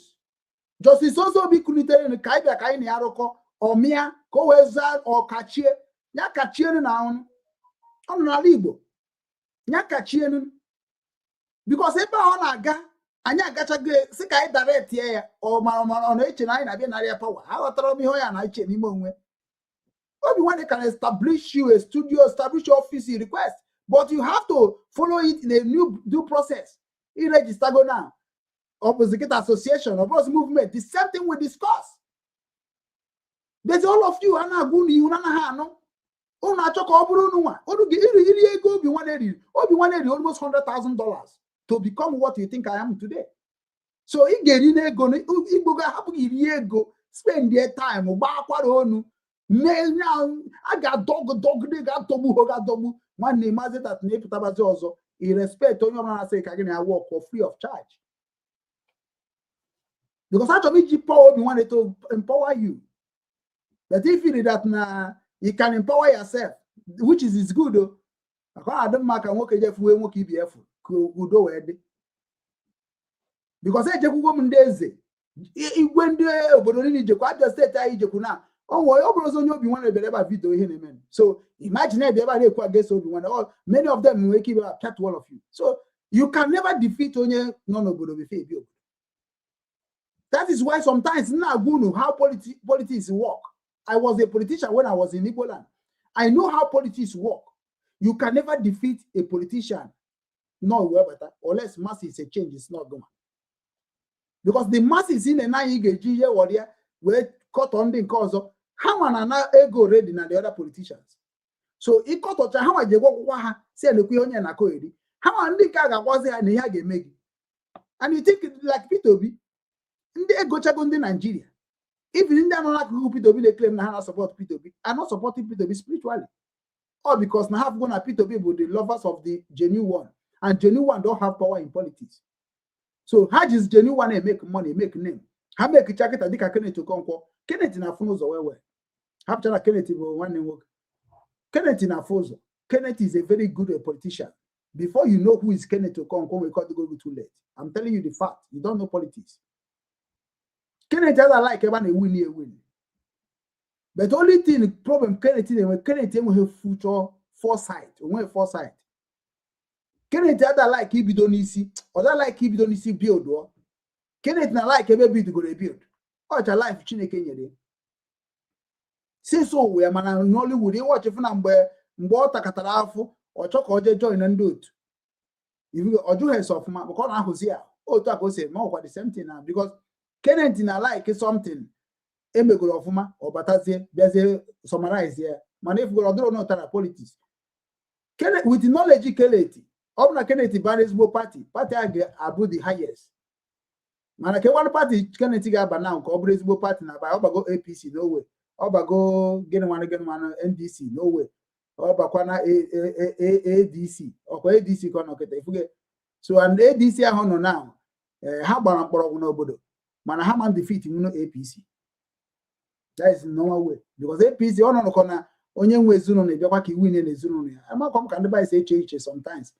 The reason why I ga-ekwu ka enye Peter Obi ọchịchị because na ọ bụ na anyị nwa ga-ejinwu masses wee support wee that is all. Ọ bụrụ na enye Peter Obi na ọ ga-arụka highest why na ha ncha ya arụkọs na ebe Peter Obi kwesịrị na-arụkọ mana Peter Obi ga-asị gị that na ndị APC na-enye ha chance to work with them. So ihe ndị anyị na-ekiri eje mmụọ ọfụma mfe ịbịa kwugbo okwu na ya mmụọ mana ọ ga-adịrị Peter Obi iwin this presidency mana ọ ga-aka mma ka na-ebupụta face ya very soon Tinubu apụọ ka eze ọzọ ga-challenge Peter Obi again ifuge so and Tinubu chọzie ka o tinye ndị mmadụ onye nwa bụ na enwego ndị ewepụta dị mana ọ bụ na Chineke na-achọ ichenji ihe by surprise o metụzi onye ndị INEC aka n'obi ndị INEC egbugharịa ya Peter Obi back ya ozugbo life agabakwa ichenji future of generation bụ just 1 minute sign generation change. So otu akịta na anwụ Peter Obi mechie nọ na-eme win by voting then ndị nke APC bịa kwụ ụgwọ with evidence of ego ha kwụrụ ndị ihe ahụ kịta now with because ha na-atụdocha ma egbe eme now so ha ga-abịa sị gị sign ha na-enene gị na sign ebe ahụ so that is the reason why everybody must join politics. Because someone mix everything, it cannot work. Peter Obi can mix say because all right of every Nigeria to go anywhere the present government is going.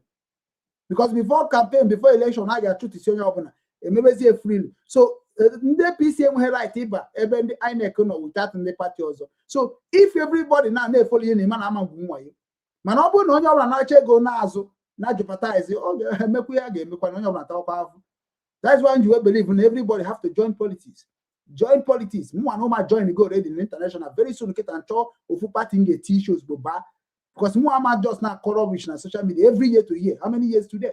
I have to join one party mụ against one with my knowledge ka ọ na-aga time adrozi. Yotago unu tetezi na join anyị because unu ga-emechikwa join anyị metere ogiri. More freedom fighting, more freedom, more death, more fighting. Your politics must move on. I believe in politics. But politics, I believe, is not the politics that's going to hurt humanity. I got my politics in Kaheje Enyaka. Politics in Kaheje Doziobo. Oya Kanchoga. If we don't matter, very young man. Now, what for who very young man. Mazi Edoziro. Yeah, the come and no don't asuka knock half cast. Yeah, asuka have mark very soon if una had change in parliament. Uwe change go. Unu can we kakus. Ndị na-anyụ nwamịrị na akwa na agbago. Obere change go. Una na-eji na vote ndị na-anyụ nwamịrị na akwa ha. Unu ga-achụta nwoke ga-abụ arọkọta sports or like EJ sports or quality sports or like watch ball like Peter Obi. Kose megazi any no name. Iji gosi gị na-ekwe ama like kwa nka which is all no ba no mere anyị were wechuba ya ọsọ. Una da aghọta nka. Obu na anyụ nwamịrị na akwa na agba jijiji. Nwike na ama jijiji. Tinubu na ama jijiji. Ifike ụmụazị na-akpa ike. Even Atiku ka ha ncha niile mma. Na ọ bụ na Atiku enwe ha agenda. Because Atiku nwe secret agenda with the Western world. You got to go. Atiku na Dangote not supposed to be nearing any politics in Nigeria anymore. If you get because all my render I use this. That's why I don't want to go to Andy Okeke. Because now get to go Atiku will go a chance, many chance to rebuild what we even Atiku can stay without politics to rebuild Nigeria. Because power there says. mana ị na-agwa ha otu a ha na ha aghọta ọ bụrụ na ọ bụrụ ego na-ebunye Kenneth ma ọ bụ nkwa na-ekwe why he going that place ọ na-eje na ụzọ adịrị ya mana the man nwere power karịa Peter Obi connection karịa Peter Obi ịghọtago so ọ ga-esi achọ ọchịchị ibi na-ata eze ga-asọpọtụ nwa Atiku mmadụ Peter Obi because ihe onye ọbụla na-eje ebe ọ bụla bụ ije ka ị nwee kete oke nke gị mana ifugo ka o si wee dị na so ka anyị jee na another news nke a bụ another news I believe na ọ ga-eplay kwa anyị jee na another news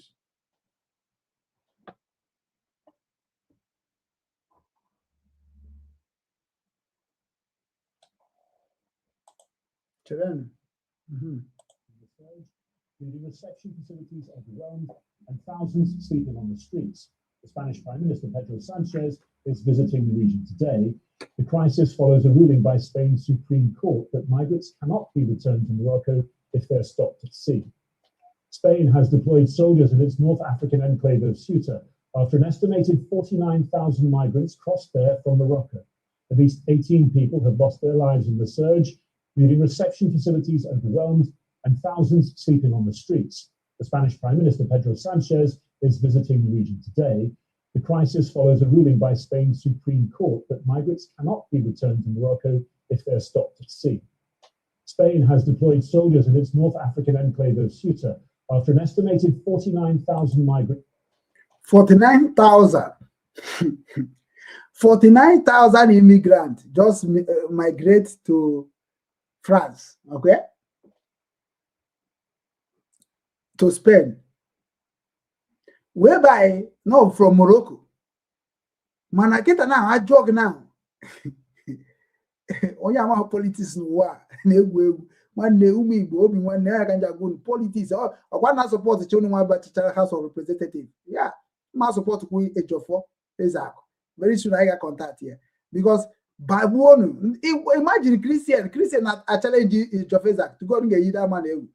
Onye ọbụla na-adị against age of Isaac na ihe ọ na-eme kịta na ịba politics na anyị na-aga ọmadụkwara anyị na-aga mma mụ achọkwa anything ọbụla age of na-eme bụ since mụ ga-akwado age of na wewe maka na that politics ha na-aba na ga-enyere anyị aka ọ ga-enyere anyị aka n'ihe anyị na-eme especially ndị omenala maka ama m na age of bụ ezigbote onye omenala mana ọ na-abụzi ọ ka na-agbagote n'ihe na-alụ na system so automatically kedu ka ndị Morocco ndị ahụ na Morocco si na Morocco wee tiwara ba Spain ị na-achịkwa na Morocco embassy Morocco country Morocco security amụrụ na ndị a na-etiwara ihe a bụ ndị akịta na-abata kịta bụ ndị a ga-eji rụọ ọjọbọ ndị okwefuru international politics wepụrụ ha ya kpụburu to God okwefuru international politics okwefuru Chineke nọ n'eluigwe n'ụwa sị nyere anyị ohere ka anyị bakpo be anyị jee rụba ọrụ na these people just know within and in there have international politics and make one by war kidnapping, war killing, one thing is worry. Makana governor any chorokan is worry make kidnapping. I knew when I told you the hands so safe. Only Jago Batakita, governor is saying this in the Orie Jesuorike or by the corrupt go to that level or in the by name. After any big, how they say the how the governor will own when down, when the Muka, when the Pekasi. Onya begin we winning had a difficult. I got by the system. Marizende Haja Roro create their own. He creates their own and aquasia. Onya can hope to imagine soon. No broke one the ESN, or broke one IPOB, Nemani had a mind over them as a governor, or broke one, or one demon Hana Bambana politics. Eoria? Can't do what did the Gudaka. Then can you marry Nigerians? Just what ESN and IPOB and this and that. You get. The only thing they are against ESN and the Liberation Army because they don't have structure. Haji Arwaro. If you get Hammer Horror, Manahab will be Hero, Manahama Horror, Hapos Kakuzi Horror, Kuze have format. I get you Roro, Kahakon Kawu. Man, if you get a Jejaru war job, if you get so automatically Nanya Gifu Nandi governor of Velu Imo State, Equana, na Yemen Imo State, governor to politics.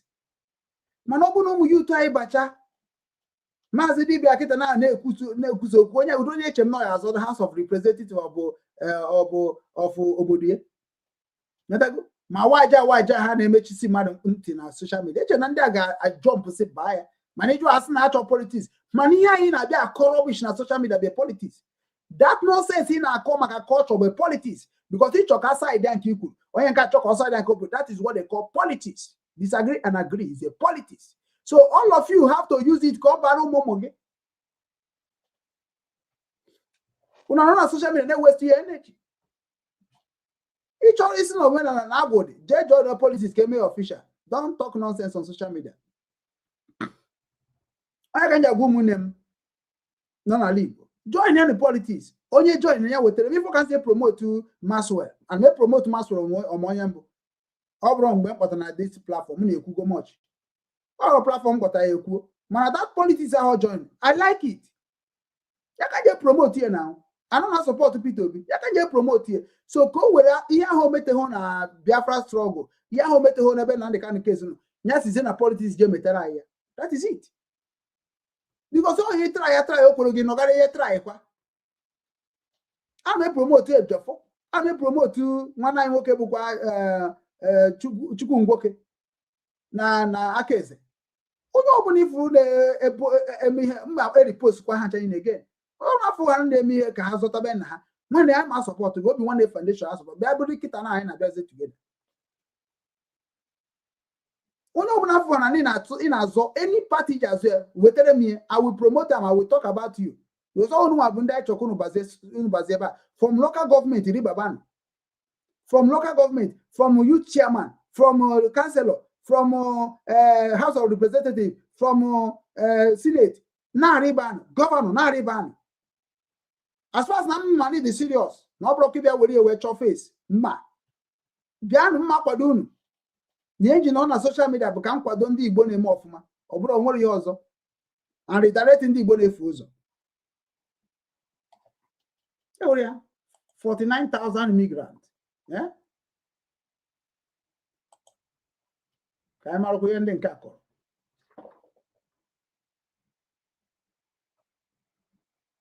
Thousands attempt to cross Russia. Every nation has the right to secure its borders while maintaining order and respecting international law.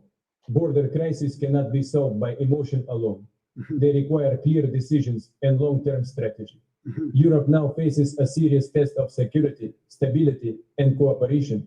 The world is watching Europe today.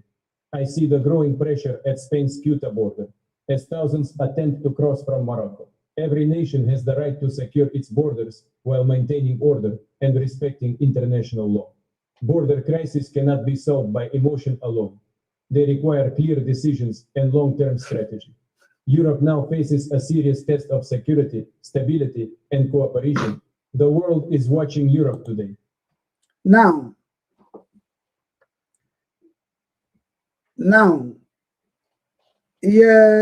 Putin na-ekwu whereby na ọkwa AI mana o nwere kodere ihe atụgharịa mana ka anyị were na ọnya na-ekwu ihe na-achịkọwa gị na every nation will right to protect their border. Onya ka nji akpọ ndị African veteran, ndị American veteran of Igbo people na-agitate for Igbo nation. Asị m na m ga-akwụdoro unu, m ga-akwụdoro ezochi, m ga-akwụdoro unu, m ga-market nwe ihe gbasara Igbo nation. Maka na Igbo nation will right to protect their territory without a government of Nigeria. Because sometimes ndị be ya mara the power ha nwere as indigenous of Igbo land. Every nation will right to protect their border. Can they protect Igbo border? In my have border. Border of Nageji wire God. Where every night we're okay with Cameroon. I got Kachie. Every night we're okay with Ghana. I got Kuchie. Every night we're okay. Manakito do every night we're okay. It is not but Enugu State. It is Sokoto but Enugu State. It is Bini but it is Bayasa. Who any but Bunu Heroge, Bunu Meperike Coco. Eh? Oya ka sa ikuku afiko nne na afike ndị Igbo niile dị otu a ikuru ije asịrị na-ekiri enweghị ihe ka border control n'ala Igbo niile efuru na ndị roji na ọrụ ego na ga-eji wee secure border nya ka nke kpọrọ onwe ya oti unu na-ekele na oti enwebedi ọrụ for me but na at least ọ na-agbalị more than ndị ajọ mmadụ. That is what I see oti by this time, Imakwego no ageri, we buy the whole territory of a state, buy where God, more fence here, more tinye makaye gete why God they teach eme electric one abane tinye noko ibe awa kwere or shock all. That is why ejete that why God. Now akuko eba. So you got jump unye now. Itinye mo osisi kirigoro ni aka gemetriri. You got to go so anaghị eji ka bịa. So udiya ka ga-ebe tinye give na Fulani ama mbata nwunu ba anyị na. Fulani o ga-esi ebe wee batakwa. Imakwa ego na ga-eji gba the whole Enugu steeti niile ma ọ dị ka mkpo ala Igbo niile dị ego na-eji wee protect ala Igbo niile. Unu na-eme politics nwụrụ anwụ. Ndị Europe na-eji time ha create a job to people nọ n'ọhịa, create a job to ndị nọ n'ụlọ, ndị nọ n'ụlọ na-arụ, ndị nọ n'ọhịa na-arụ. Ị ga-arafu ebe na-enwe crime. Ma onye jerebe ma onye na-anụ ga-afụ ọrụ na-arụ. Ihe create ekitara na ana safeguard the territory of Igbo land niile. Ịmakwa ego no, ịmakwa job opportunity ọ ga-enye. So si create go border nya ka ebidogoro gbachibe border territorial ọbụla bụ nke Igbo. Agbachie ya. Ịmakwa how many people ga-enye ọrụ? Ma wire gods ma ndị iron ma ndị aluminum ihe ọ ga-enye ndị mmadụ ọrụ. Ekwubekwa okwu security maka ka na-arụ ka na-edobekwa security na-arụcha na chamber by chamber burucha akaka machine na ọ bụ na ha na-agwa onwe eziokwu mana i protect that border ka ezi ebe ndị gọvanọ ga-esi wee na-ezu ori na-ezupụrụ ndị ọcha oyiri anyị na koodu anyị na diamond anyị ime ha na ozugbo ijidego ndị a n'ọrụ so they cannot allow it nya ka iji agwa gị bịakọta na ka anyị force ndị a half of the seat. Because na first thing m ga-arụ na Enugu State nji kwuo na ọ bụrụ nye m so the part of njisi gị nye m ga-edozi m ala Igbo under 1 year. 1 year ezugbo ya ka tupu dobe njisi gị 4 years ọchịcha na gịnị gị na-achị n'ọchịchị 4 years ezugoro gị set your plan can be executed. Onye ọzọ like ya bịa mekwuo like kwa ya mebie maka na that 4 years ị ga-eji wee take Peter Obi nwere ike iji 4 years dobizi agụrụ niile ọ dị ka ọta ebe Obasanjo nọ. The fitness fene na dana that agro. Peter Obi agbari na gị isi. Aye Obasanjo na emena. Ifike ofenie osi na agro fo odakwa na agro. Ifike so ocho onye ji otu arụ ọrụ onwe secure onwe tụwa niile. So 4 years ezugo mmadụ ịrụ ọrụ. Gịnị ka ị na-arụ? Enwere ya na-akpọ day and night job. Ịrụ ụzọ day and night. Ọ bụrụ machine na-arụ sọsọ driving gị na-eme na-ese etinye na-ekporo aja ndị na-ekpo aja na-ekpote ugwu karịrị na baị aja karịrị na baị ije na mmiri na-akọrọ nke mmiri ije na enu ana na-egburu nke enu ana ka a na-egwuchi ka a na-arụkwa ihe na ahụ maka na ka ị na-egwu ana because a na-enwe sayentist ndị ga-echeki na egwucha ana na oge-eme eloshon in future. Onwebeghị onye na-arụ ọrụ n'ala Igbo. Onye ọbụla just na-arụ common thing na-eme unu ji ezuzu na social media. When you see people where they work, your brother mother agba na ọrụ a worth a lot of things.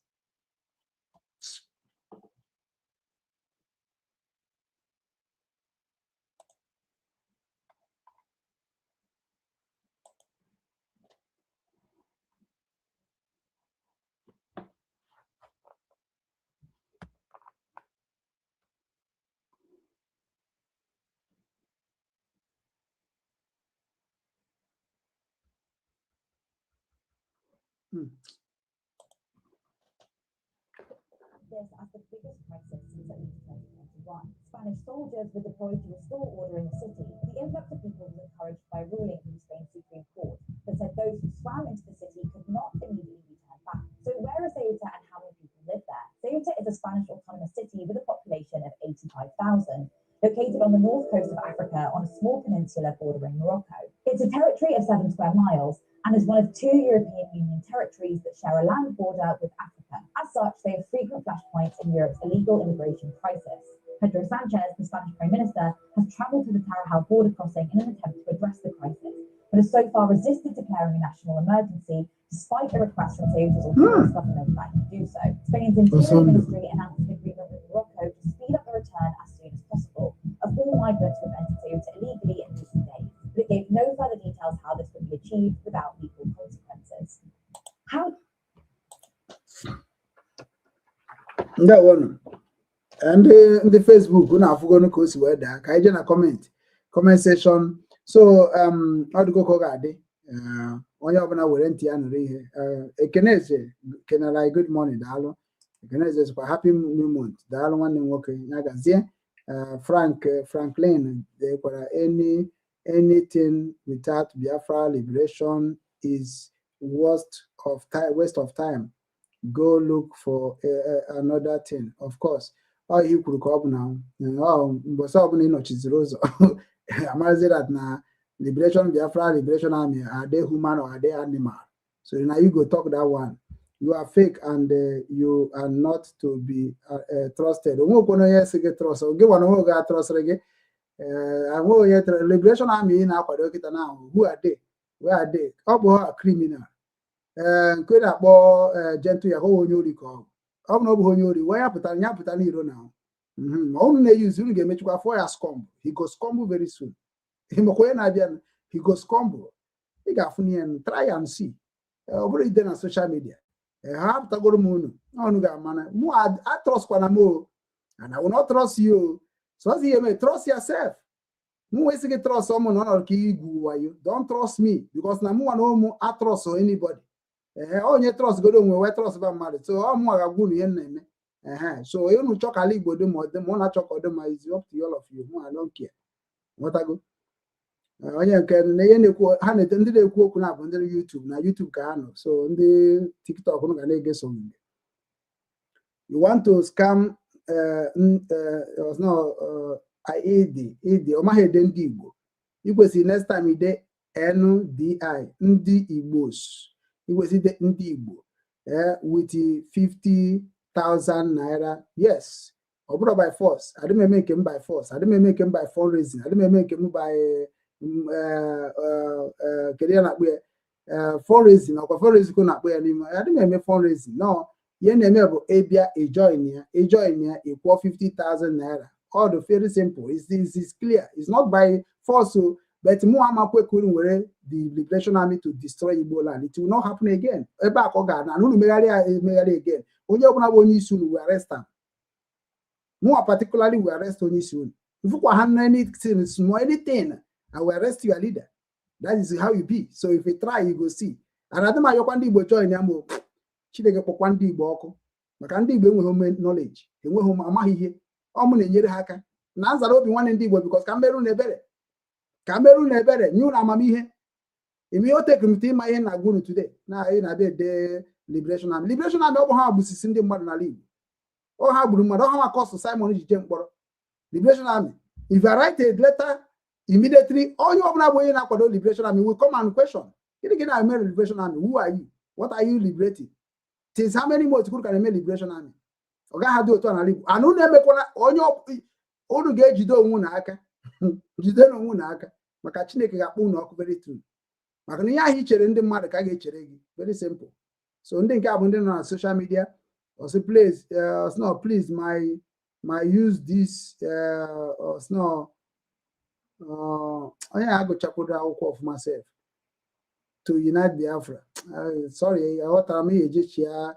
I grow my woman and can get him.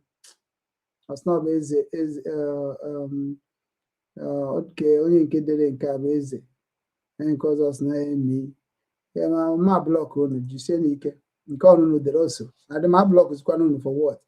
Happen here, Makana when the international observer gonna observe in name. Can fear.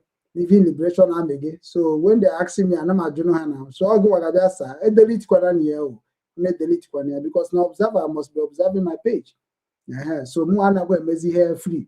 I don't call me messy and I watch I can see a mamma make you. What I go. So then on a Facebook and then on a TikTok, I'll make a noon. And I'm good in and then on a Facebook and then on a YouTube, I'll make a noon. When I walk on, can walk on, I'll make tune warning. Or probably I'll make tune warning. Anything in the men Igbo in the name of Biafra, be warned. Be very, very warned. Do you know why I warn you? Because Imari Henagana or Dragon now. Especially when one on social media can make a marry chite, you pay the Hanobi. Makanandi pay no be na Igbo. Makachuku, no below Ibage, maybe I will very soon. God them. Respect no wound. It's not Liberation Army. Put it in your village. Don't use it to make everybody to believe in the Liberation Army. Now they're on a village. Hand on a village, in the village Bagwam. Nsukka local government, you know, Liberation Army. Now don't have time. So able Liberation Army, no, we have to announce it. And then don't want to Igbo Bunduri, Liberation Army. Una support it, that's why in Achoma, Baraz the media meaning, Unu get Jakunu Kohen and Alibo Ben now. Obu Bitazin and social media name, Onya of Simon, Kitaka Simon, the Merun of Manduri in Dama. When a Bahon and Muna support Hokwe, Unapta Hokwa Jaike, Nandika name of Mana, Manapta and Bahon and me to support a Jaike. O Kitana Kunu Japarego, Ega Hunugeri, Bob, a bossy and Nuancy. To Vega Hunu Jaffa, Nandika, Mafa Simon and Wete, Unugeri, boy and over Munuga, bossy and Mamunuga, bossy and you see an over. Because now wickedness in all of you, be a maroon you when they destroy Igbo today. Unu China to Sharabia above their agitated on Dory. Didn't have one guarantee na YouTube, Daron, Marab Gun.